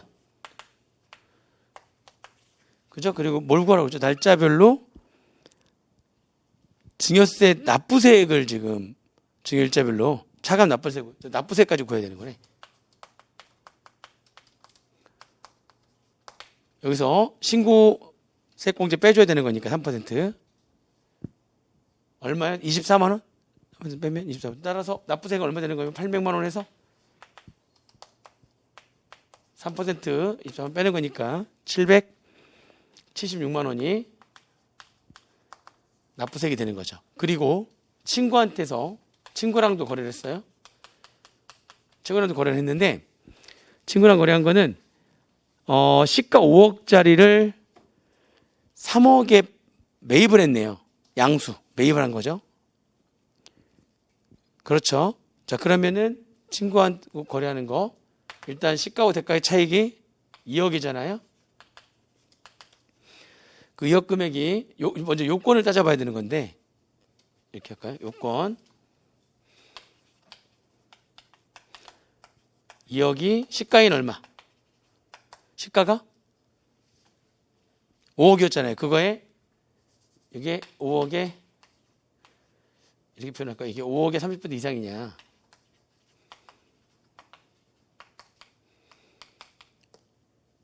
이상 맞네요. 요건 충족. 그럼 이제 계산 들어가죠? 계산. 시가의 대가를 뺀 금액에서 얼마 빼는 거죠? 3억 원 빼는 거 있어. 3억 원. 그럼 마이너스 1억이네. 마이너스 1억은 없다는 겁니다.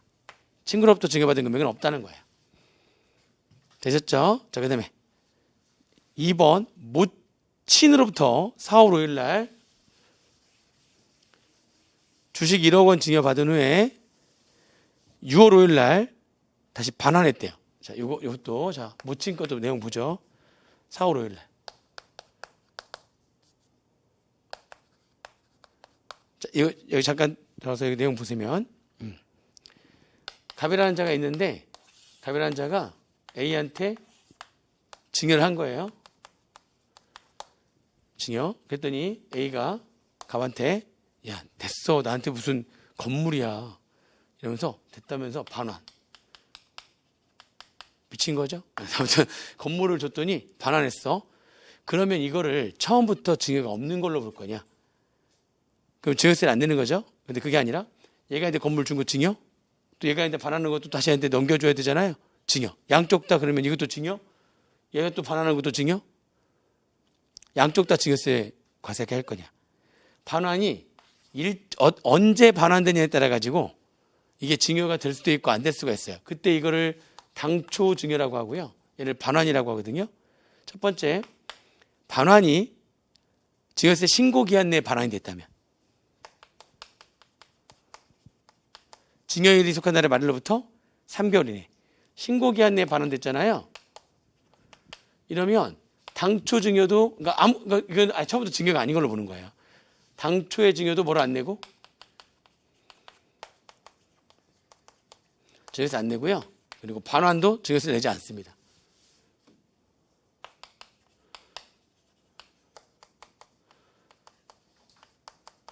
자, 그 다음에 두 번째, 신고 기한이 지났는데 신고 기한 지난 후 3개월 내에 반환했다면 신고 기한 지난 후 3개월 내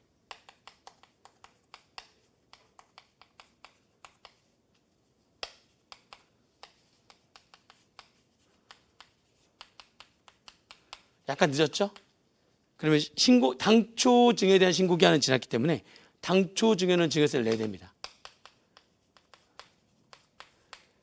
그러나 반환은 증여세를 내지 않아요.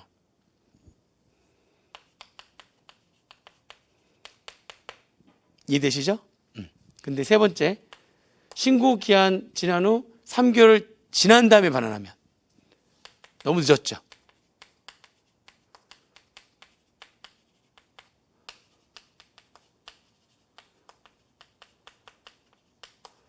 그럼 당초 증여도 증여세 내는 거고요. 반환도 증여세 내는 겁니다. 너무 늦었기 때문에. 자, 그런데 이거는 금전은 제외예요. 금전은요. 당초 증여했는데 야, 됐어. 나한테 3억이야. 됐어. 너 써. 아니야, 형. 3억 써. 아니야, 무슨 소리야, 너 써. 자, 계속 뭡니까? 금전은 증여. 그러니까 금전은 제외예요. 이렇게 우리가 증여로 보지 않는 거는 뭐를 제외하고 얘기하는 거예요, 지금 다? 금전을 제외하고 얘기하는 겁니다. 금전은 증여. 아무리 다음날 반환했더라도 또 증여. 다음날 또 줬어요. 증여. 자, 돈 가지고 장난치면 안 돼요. 그러니까 금전을 가지고 장난치면은 왔다 갔다 할 때마다 증여 계속 증여세 내는 거예요. 아시겠죠? 이해되십니까? 자, 그러면 자, 모친한테는 지금 모친으로부터는 주식을 얼마를 받았어요? 4월 5일 날 1억을 받았는데 4월 5일로 이속한 달에 말로부터 3개월 이내에 8천만 원 반환했으니까 그러면 여기에 해당되네. 그럼 8천만 원은 아예 증여가 아닌 거예요. 얼마만 증여인 거죠, 그러면? 2천만 원만. 아시겠어요? 여기 지워도 되죠? 무슨 말인지 이해되시죠?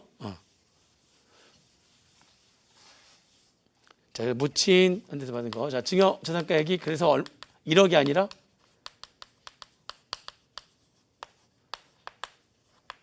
2천만 원인 거고요.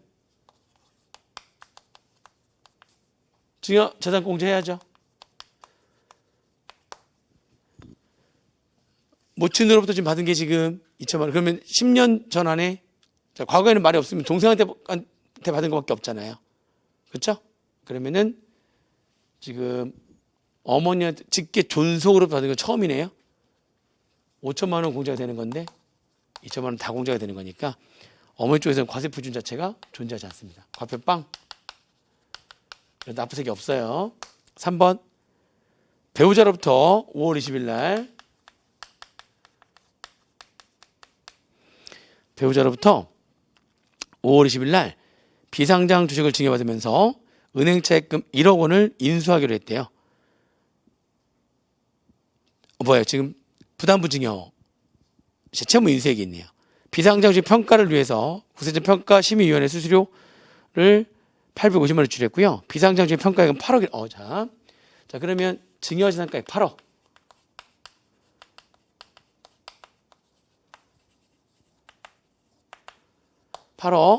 자, 근데 부담부 증여 시에 채무를 얼마 인수했죠? 지금 얼마를 인수했어요? 1억 원에 지금 차입금을 인수하기로 했잖아요. 그죠? 그러면 채무 인수액 1억.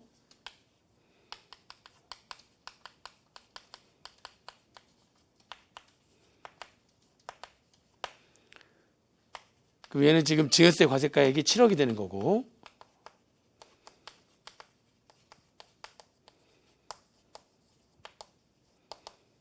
그죠? 증여공제가 들어가는데 배우자의 증여공제 별도의 다른 그룹이죠. 배우자는 얼마가 증여공제가 되는 거예요? 6억.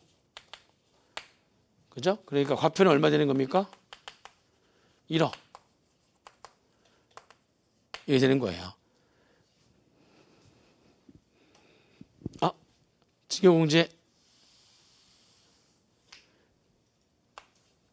수수료가 발생했죠. 증여자산공제는 6억이고요. 비상장 주식 평가를 위해서 850만 원 들었는데 비상장 주식은 평가 기관수, 평가 주식수 별로 각각 1,000만 원씩을 한도로 하기 때문에 850만 원 다 수수료공제 다 되는 거죠. 그래서 과세 표준은 얼마가 되는 거냐면 7억에서 6억하고 850만 원 빼는 거니까 9,150만 원이 과표가 되고요. 그렇죠? 산출세액은 1억이 안 되니까 915만 원이 되는 거고요. 그렇죠? 그 다음에 납부세액은 여기서 3%만큼의 신고세액 공제를 빼는 거니까, 그렇죠? 신고세액 공제를 빼면 915만 원에서 빼기 915만 원에 3% 빼면 되죠. 그럼 납부세액이 얼마 되는 거냐면 887만 5천 원.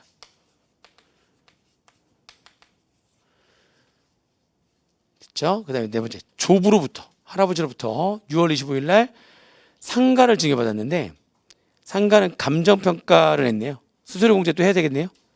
1억 5천만 원이고요. 감정평가 수수료 700만 원이면 500만 원 한도로 해가지고 공제해 주는 거죠. 자, 보세요. 네 번째 6월 25일 날 조울부터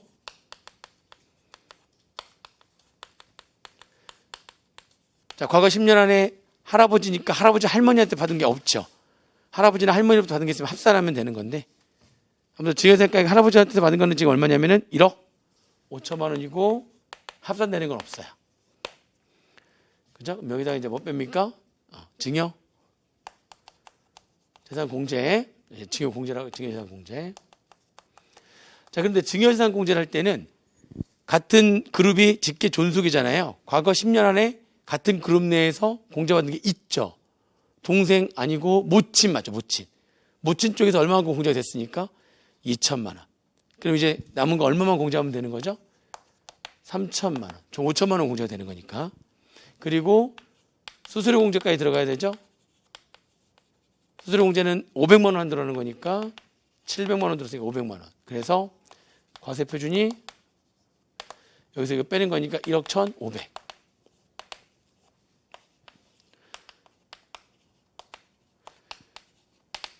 산출세액은 잘 하셔야 돼요. 자, 1억 1,500이니까 산출세액은 1억까지 1,000만 원, 1억 초과 되는 거면 1억까지 해가지고 10% 1,000만 원, 1억 초과 되는 1,500 20% 하고 끝나면 안 되죠? 끝나면 안 돼요. 언제나 그죠? 세대를 생략했잖아요. 지금 부친도 있는데 동거 가지고 부친도 있다고 써 있었잖아요. 아버지 있는데 할아버지가 나한테 준 거니까 세대 생략 가산해. 그렇죠. 조부 딱 하는 순간 세대 생략.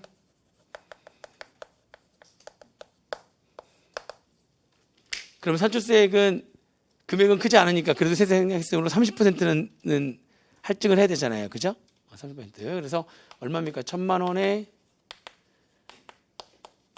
1억 초과하는 금액의 20% 한 다음에 여기다 곱하기 130%라는 금액이 산출세액이 되는 거죠. 이해되세요? 언제나 할아버지 하면은 그거 꼭 생각하셔야 돼요. 그래서 얼마가 되는 겁니까? 1,690만 원이 되는 거고요.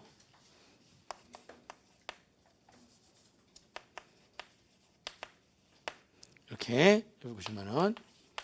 납부세액은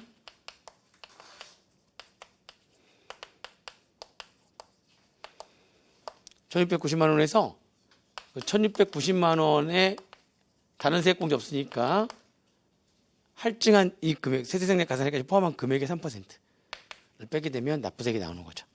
납부세액은 그래서 얼마냐면 1,639만 3천 원.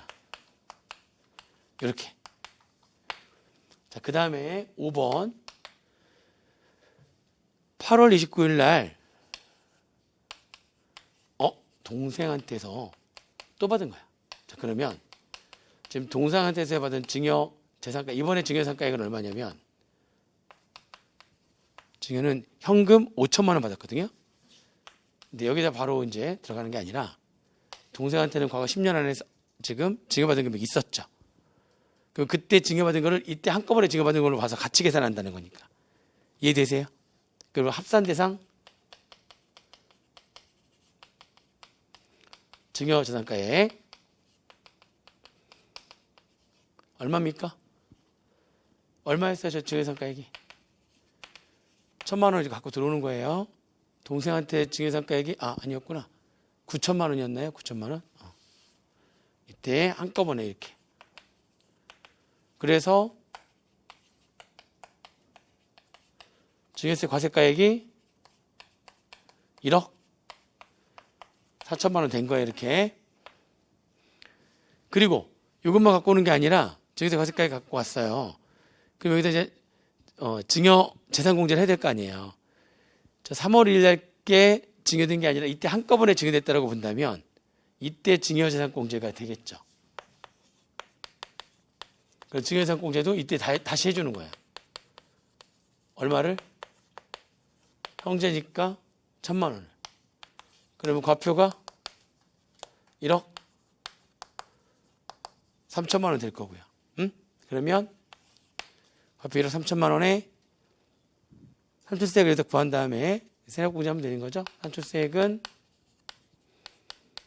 1억까지는 1천만 원, 3천만 원 20% 600만 원, 1,600만 원. 그 다음에 자 세액공제는 두 개가 있는 거죠. 세액공제는 기납부 세액공제.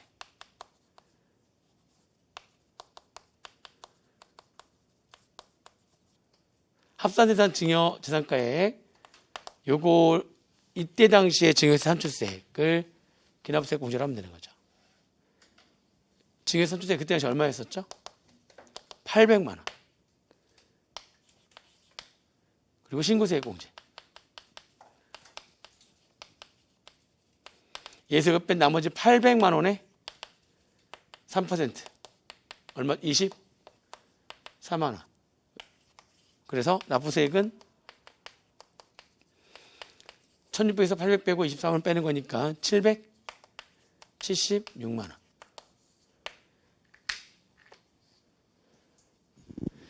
이런 식으로 문제를 풀어보시면 되겠습니다. 야, 생각보다 많이 걸리네, 진짜. 힘들다.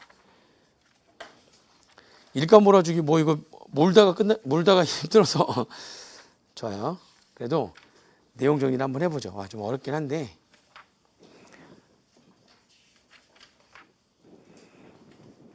(709페이지입니다) 마지막 테마예요. 마지막 테마 709페이지. 특수한계 법인과의 거래를 통한 이익의 증여의제. 그것만 볼 거예요. 그걸 우리가 뭐라고 한다고요? 일감 몰아주기. 특수한계 법인과의 거래를 통한 이익의 증여의제인데, 자, 기본적인 개념은 이런 겁니다. 그림을 한번 제가 그려드리면,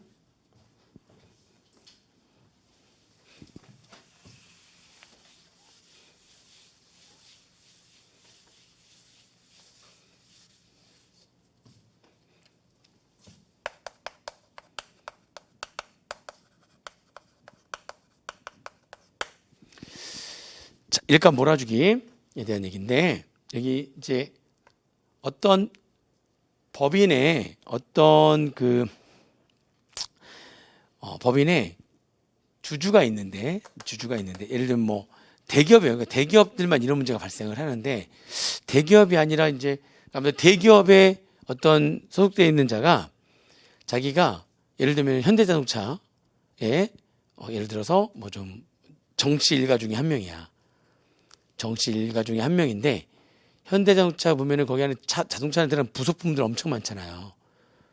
또는 뭐 들어가는 뭐 의자 시트라든지 아무튼 뭐 자동차 안에 들어가는 부속품이 엄청나게 많은데, 그 부속품을 만드는 회사를 자기가 하나 만드는 거야.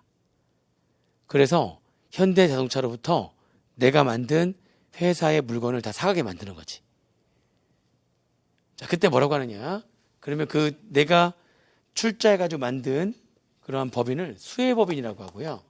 새롭게 만든 거야. 조금 부속품 중에 하나 만드는 회사를 이거 하나 회사를 만들어 버려. 그리고 이 수혜법인을 지배할 정도의 지배주, 그러니까 이 가베라는 자가 이 수혜법인의 지배주주인 거지. 그러니까 얘가 거의 뭐 이거 지배할 정도로 출자해가지고 회사 하나 만드는 거야. 얘가 이제 지배주주. 그러고 난 다음에 얘가 현대차한테 야, 여기서 사. 이렇게 얘기하는 거야. 그게 얘의 특수한계 법인.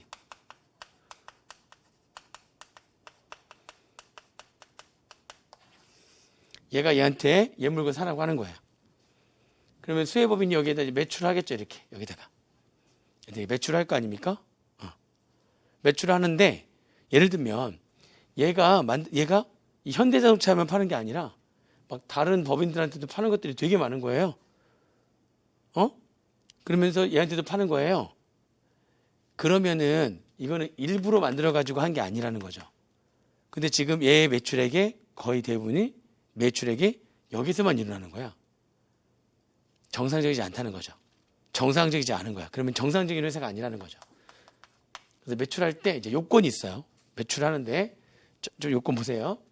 이때 매출하는 게 얘 전체 매출액 중에서 이 수혜법인의 지배주주, 이 수혜법인의 지배주주가 좀 있는데, 얘가 지금 지분을 갖고 있는데 이 수혜법인의 지배주주예요. 얘 지분을 갖고 있어요. 얘는 특수한 계좌는 꼭 지분만 가지고 있어야지 특수한 계좌는 아니거든요. 경영에 뭐 실질적으로 영향력을 행사하는 자들은 다 특수한 계좌가 있는 겁니다. 그게 일반적으로는 지분 관계인데 지분이 없더라도 실질적으로 영향력을 행사할 수 있다면 특수한 계 법인이 돼요. 아무튼 얘는 얘의 지분을 갖고 있고 얘하고 얘는 특수한 계에 있는 법인인데, 그런데 얘가 얘한테 매출했을 때 얘의 전체 매출액 중에서 얘한테 매출한 금액이 차지하는 비율, 그 비율이 정상 거래 비율을 초과하게 되면 그러면은 일감 몰아주기를 한다는 거예요. 그리고 이 법인은 얘 매출액은 정상적인 범위를 넘어간 거야. 넘어갔어요. 그러면 얘가 이 회사 만들어 가지고 그래서 이게 매출해 가지고 정상적이지 않은 매출을 많이 해서 그러니까 거의 대부분 여기 현대에 다 사주는 거지. 얘하고 얘는 특수한 계좌니까 현대차에서 다 여기서만 사주는 거야. 그럼 얘의 뭐가 늘어나죠? 이익이 늘어나잖아요. 그럼 얘가 그 이익이 늘어나는 그 금액에 대해서 얘가 그만큼의 주가가 올라갈 거 아닙니까?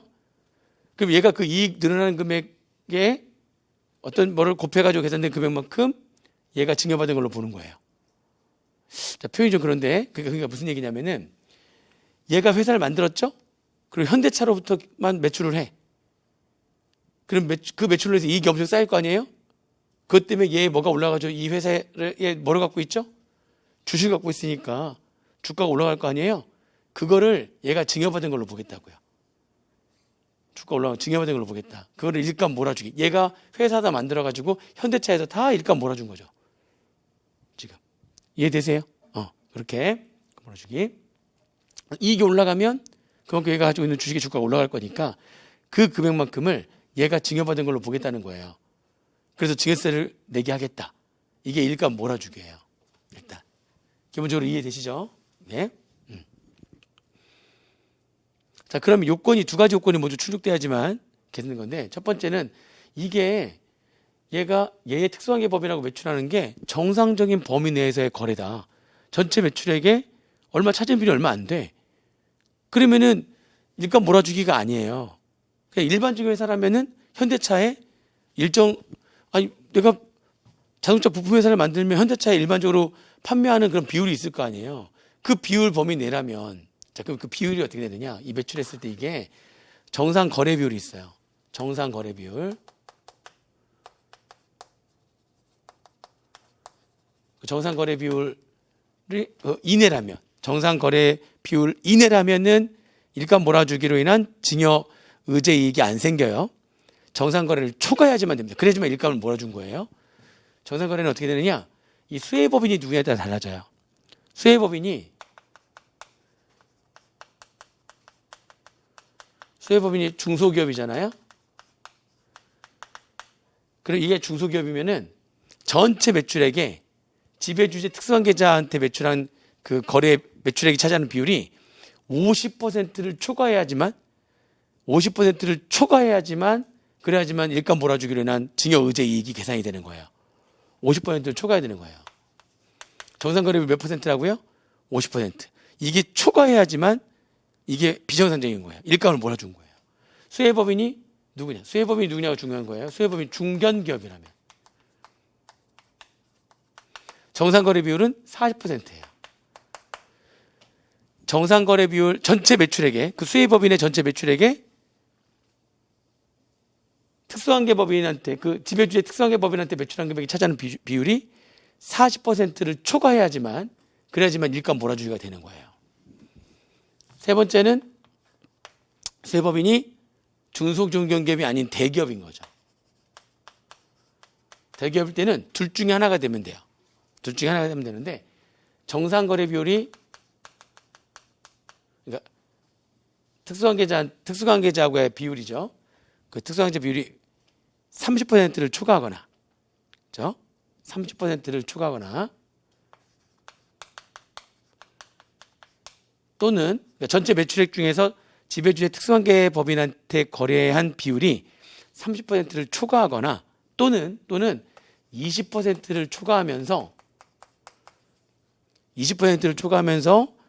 엔드 매출액이 1,000억을 초과하거나 20% 초과밖에 안 했는데 30%가 아닌데 매출액이 1,000억을 초과하는 거죠.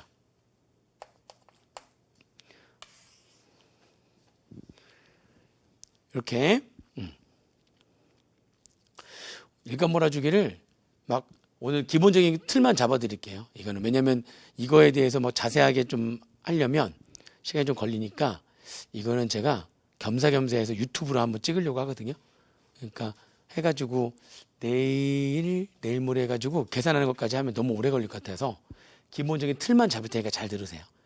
계산은 요 교재를 가지고 이제 계산 문제랑 해가지고 한번 이렇게 아무튼 해가지고 뭐 이제 그림으로 막 이렇게 제가 만들어 놓은 게 좀 있거든요. PPT로 만들어 놓은 게 좀 있는데 그걸 좀 보여주면서 이렇게 해드릴게요. 근데 아무튼 얘의 전체 매출액 중에서 얘하고 거래한 그 비율이 이걸 초과해야지만 돼요. 이걸 초과해야지만 첫 번째 요건을 초과하는 겁니다. 자, 그 다음에 두 번째 요건은 여기 초과했어요. 그리고 이 지배주주는 이 수혜법인의 지분을 지배주주면서 수혜법인의 지분을 몇 %를 갖고 있어야 되는 거냐? 이게 지배주주는요, 개인만 지배주가 될 수가 있거든요. 개인만. 그래서 만약에 지배주주가 수혜법인 개인이잖아요. 그러면은 이 수혜법인의 지분 중에 가장 많은 지분을 갖고 있는 자가 법인일 수도 있고 개인일 수도 있죠. 만약 이 수혜법인의 지분을 가장 많이 갖고 있는 자가 개인이라면 그 개인이 지배주주가 되는 거고요.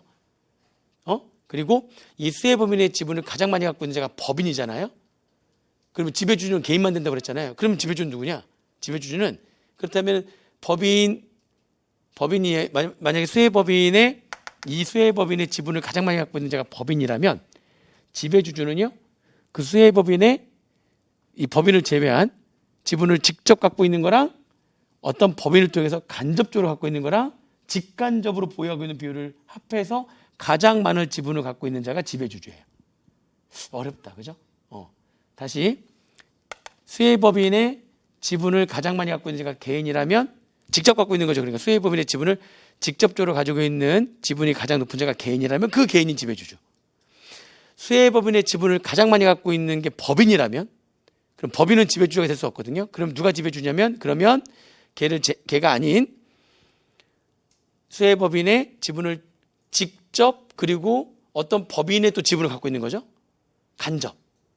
직접 갖고 있는 거랑 얘의 지분을 가장 많이 갖고 있는 게 뭐 A라는 회사라면 얘를 통해서 얘를 갖고 있을 수도 있잖아요. 이렇게 지분을.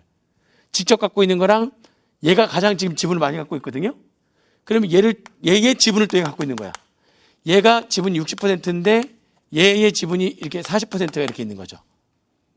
무슨 말인지 이해되세요? 그리고 또 얘가 직접 갖고 있는 게 예를 들어서 2%예요. 그런데 여기 을이라는 자가 있거든요. 을이라는 자는 수혜법인의 지분을 몇 % 갖고 있냐면은 얘가 10% 갖고 있어요. 자, 지금 수혜법인의 지분을 가장 많이 갖고 또 나머지 애들은 뭐 1%씩 뭐 이렇게 갖고 있고 이 수혜법인의 얘는 갑하고 을은 지금 개인이고 A는 법인이거든요. 이 수혜법인의 지분을 가장 많이 갖고 있는 자가 누구라고 하면 지금 법인이라면 누가 지배주주냐? 얘냐 둘 중에 하나가 지배주주가 돼야 될 거 아닙니까? 그죠? 근데 직접적으로는 얘가 더 많이 갖고 있지만 직접적인 비율이 가장 높은 자가 법인이라면 그러면 직간접 보유 비율이 가장 높은 개인이 지배주주예요. 간접 보유 비율은 60%에 40%에 곱하면 돼요. 그럼 얘의 간접 보유 비율은 몇 %죠? 지금 보니까 24%에 직접 2%. 얘의 직간접 보유 비율은 26%. 얘는 직접만 10%. 자, 누가 지배주주입니까? 갑이 지배주주인 거예요.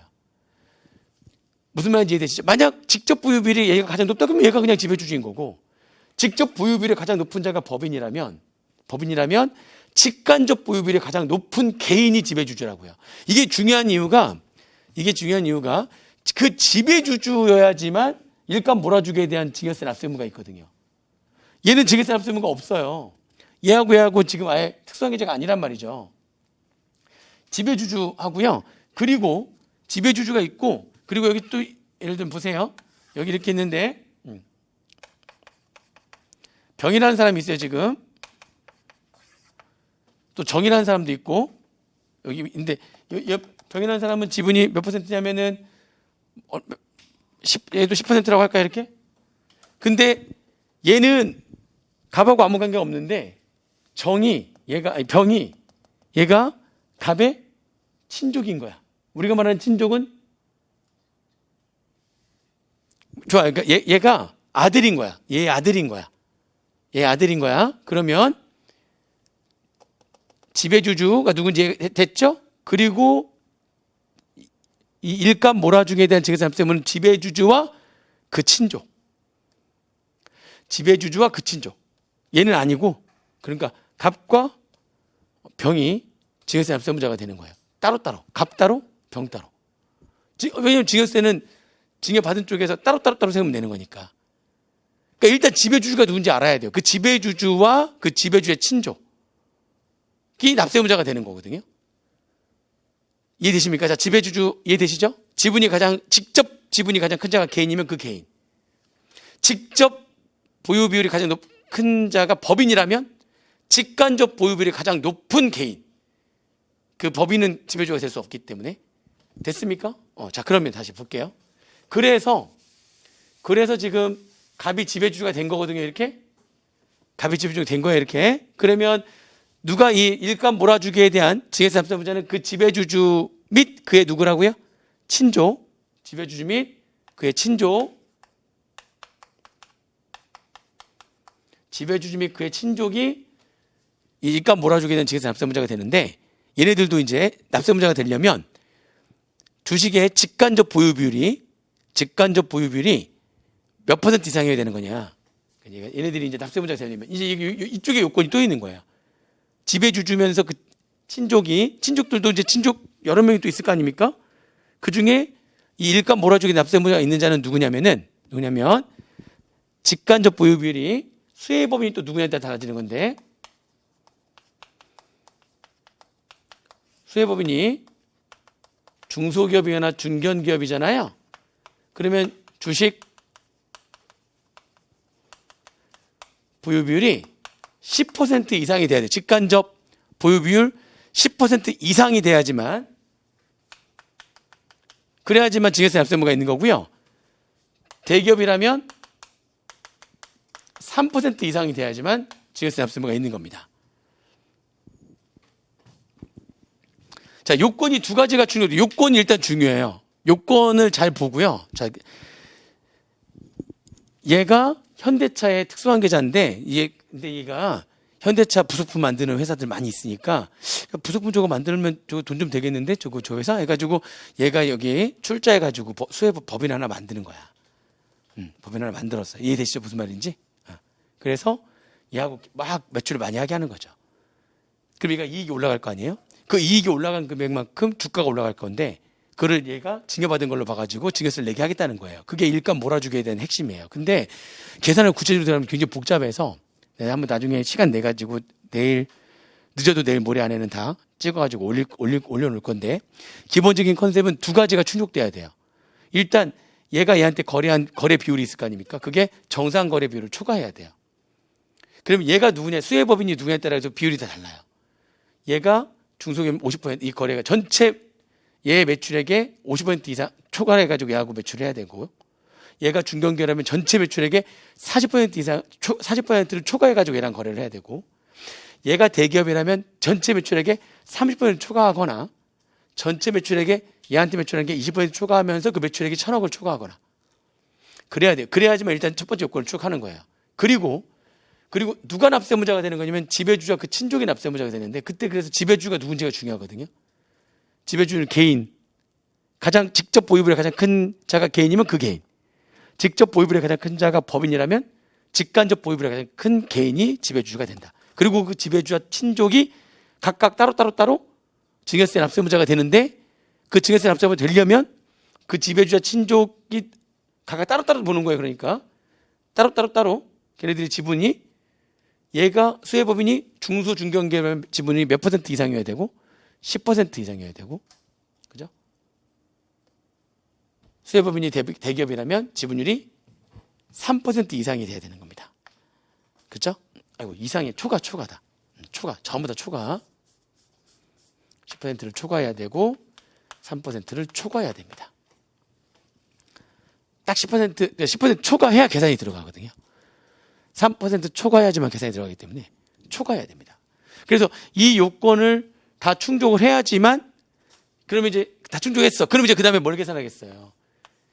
그러면 얘가 이제 수혜법인이 벌어들인 이익을 계산하는데, 그 이익이 늘어난 그 이익 늘어난 거에다가 이제 계산 어떻게 할 건지 이것만 보여드릴 거예요. 이제 틀만. 자, 그러면 계산이 이제 들어갈 텐데 어떻게 계산 들어갈까요? 요건 다 충족한지 따져보고요. 따져보고 계산이 들어가는데, 그 계산은 그 수혜법인의 요건 다 충족했을 때 수혜법인의 세후 영업이익을 구해요. 요거 계산하는 것도 또 어렵겠다, 그죠? 아무튼 세후 영업이익, 영업 외 수익이 아니, 영업 외 이익이 아니라 영업으로만 이익으로만 이익, 영업 활동으로만 계산된 이익, 그것도 세금 후에 세후 영업이익을 구해요. 이거 구하는 건 이제 만약 구했어, 세후 영업이익을 구했어요. 이거 어떻게 구하는지도 좀 내용 봐야 되는데, 거기다가 곱하기 세후 영업이익 곱하기 초과 거래 비율,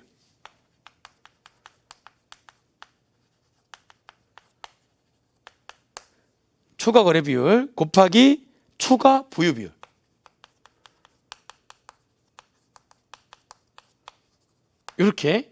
요렇게 계산된 금액을 얘를 증여의제 이익으로 하겠다는 겁니다.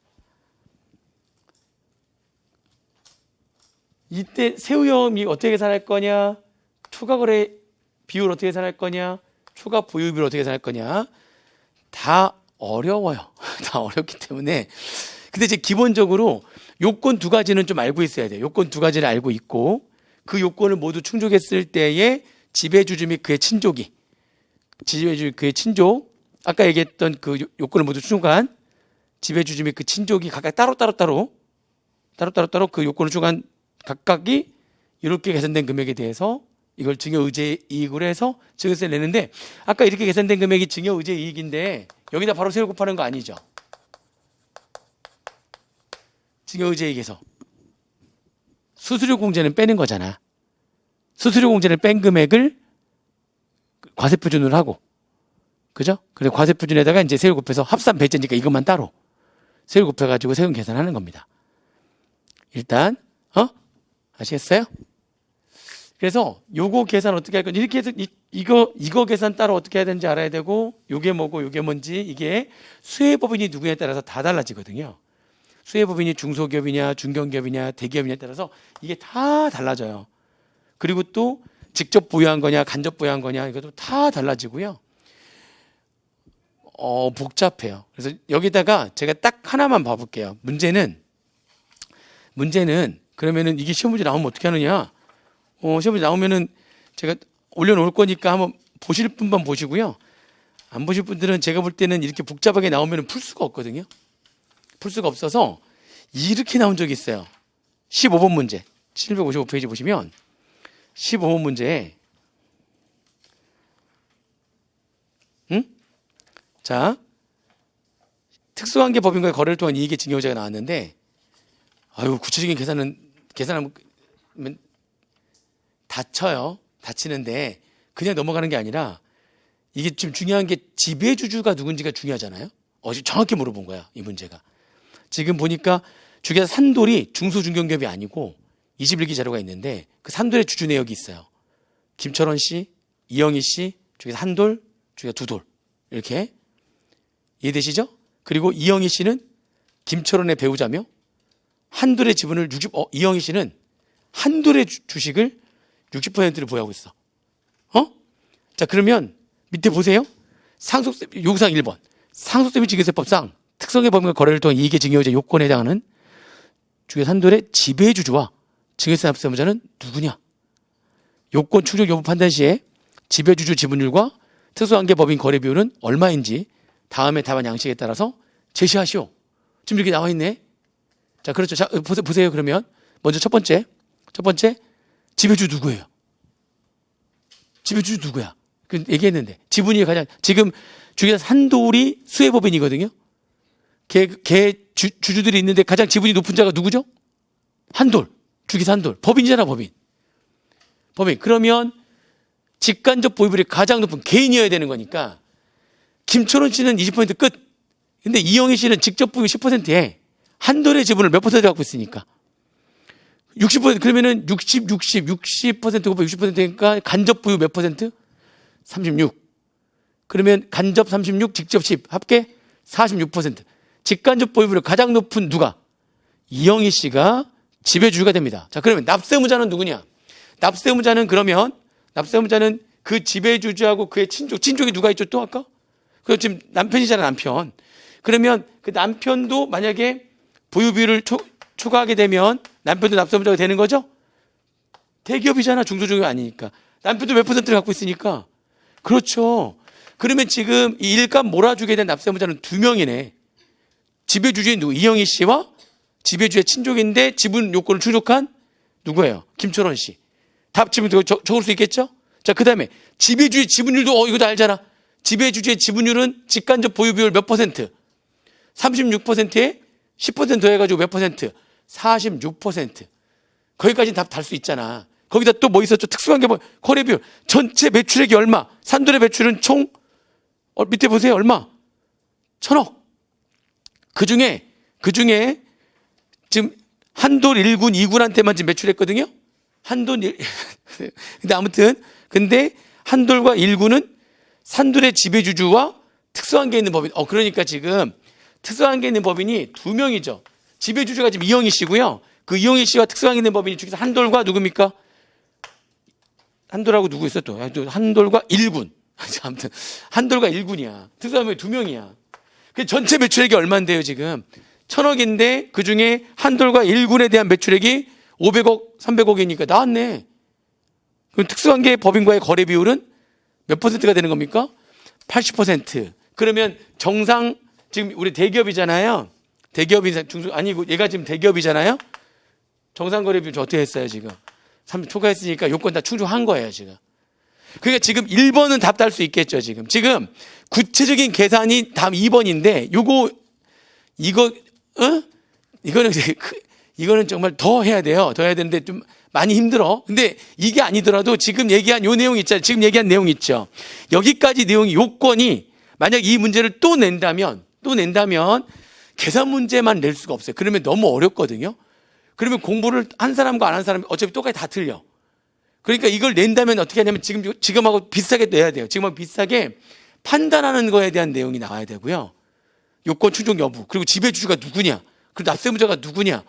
이게 일단 이거는 기본적인 내용을 알고 있다면 풀 수 있는 내용이거든요. 무슨 얘기인지 이해되시죠? 그리고 이제 구체적인 계산이 좀 어려워. 그래서 그게 2개를 물어봐야 돼요. 2개를 물어보는 게 맞아요. 구체적인 계산이 이게 일감 몰아주기가 처음에 만들었을 때보다 몇 번의 개정을 거쳐가지고요. 지금은 말도 안 되게 어려워졌거든요. 처음에 개정될 때는 이렇게까지 어렵진 않았어. 근데 몇 번의 개정을 거쳐가지고 엄청 어려워. 이거 2013년도는 이거 도입돼가지고 얼마 있다가 바로 나왔던 문제거든요. 이게 도입이 이때 2012년 거의 만들어지고 그 다음에 바로 나왔던 문제예요. 이때만 하더라도 계산 문제 할만했어. 그래도 어려웠는데 지금 그 뒤에 몇 번의 개정을 거쳐가지고요. 계산 문제가 약간 신의 영역으로 약간 들어간 느낌이야. 사람의 영역이 아니라 좀 많이 어려워요. 그걸 다 쉽지가 않아요. 그런데 제가 다시 한번 얘기하지만 제가 여기까지만 딱 얘기하는 이유가 만약 문제가 나온다면은 지금 이 요건을 따지는 문제 있죠. 요거에 나올 수 있다니까요. 이게 나와야지 맞아요. 그걸 먼저 그러니까 요구사항이 몇 개 있어가지고 요거 이제 하나 하게 하고 계산은 약간 영역이 좀 너무 높은 영역이다 보니까 계산 문제는 진짜 수석이냐 차석이냐 다룰 때 그런 사람들만 좀 접근하게 걔는 풀게 하는 거고 어느 정도만 알고 있더라도 풀 수 있게 요구사항 1번은 나온다면 또 나온다는 거예요. 무슨 말인지 이해되시죠? 이 정도로만 정리하고요. 구체적인 계산은 좀 어려운 영역이다 보니까 제가 따로 정리를 해가지고 올려놓을 거예요. 그리고 이제 문제를 푸는데 느낌은 저 혼자서 그냥 신나서 할 확률이 되게 높아요. 근데 내용은 왜냐면 이거 실무자들도 어려워해가지고 여기 있는 문제 있잖아요. 여기 문제 제가 지금 다 개정된 걸 다 반영해가지고 처음에 문제 나왔을 때하고 완전 달라졌어요. 답이 완전 달라지는 건데 이 답을 봐도 이해를 못해요. 이 답을 봐도 교수들이 이해를 못한다니까요. 이거 완전히 실무 이거 직접적으로 해가지고 계산을 하는 그런 실무를 직접 해본 사람이 아니면 이거 계산 문제를 제대로 못 내요. 제대로 못 내기 때문에 내면 앞부분에 요구사항 1번만 나오거나 1번과 계산 문제가 같이 나올 텐데 1번만 맞추자는 거지. 계산 문제는 제가 따로 찍을 거니까 시간 정말 남아 도는 사람들만 한 번씩 봤으면 좋겠어요. 내일 저녁 아니면 내일 모레 해가지고 제가 한번 찍어서 올릴 테니까 유튜브로 해서 올릴 거니까 그거는 따로 올릴 거예요. 학원에도 이제 뭐 갖고 와서 올리라고 할 건데 집에서 따로 한번 찍어 볼게요. 여기까지만 하겠습니다. 더 깊이 가면 오늘 저녁 먹고 와서 또 해야 되고 막 이러는 상태가 발생하니까 너무 어려워져가지고 따로 찍긴 할 테니까 한번 봐보세요. 이 책 교재로 문제를 풀긴 할 거니까 한번 여러분 따라서 보시면 되겠습니다. 됐어요. 지금 상속세하고 증여세가 쉬운 내용이 아니에요. 특히 이제 상속세도 그렇고 증여세도 그렇고 평소에 공부하는 내용도 아니다 보니까 막 많이 어렵습니다. 그런데 여러분들이 지금 와서 들었잖아요. 그러면 그냥 한 번만 들으면은 애매해. 들을 때 그냥 한 번 더 빨리 들어가지고 2번 정도 봐가지고 문제를 막 풀어보면 그러면 도움이 됩니다. 들을 때 한 번 더 들으세요. 빨리 한 번 더 들어가지고 아예 그냥 들은 김에 자기 걸로 만들어 버리세요. 10점 맞고 가는 거니까. 좋습니다. 고생하셨고요. 이걸로 수업 마치도록 하겠습니다. 수고하셨습니다.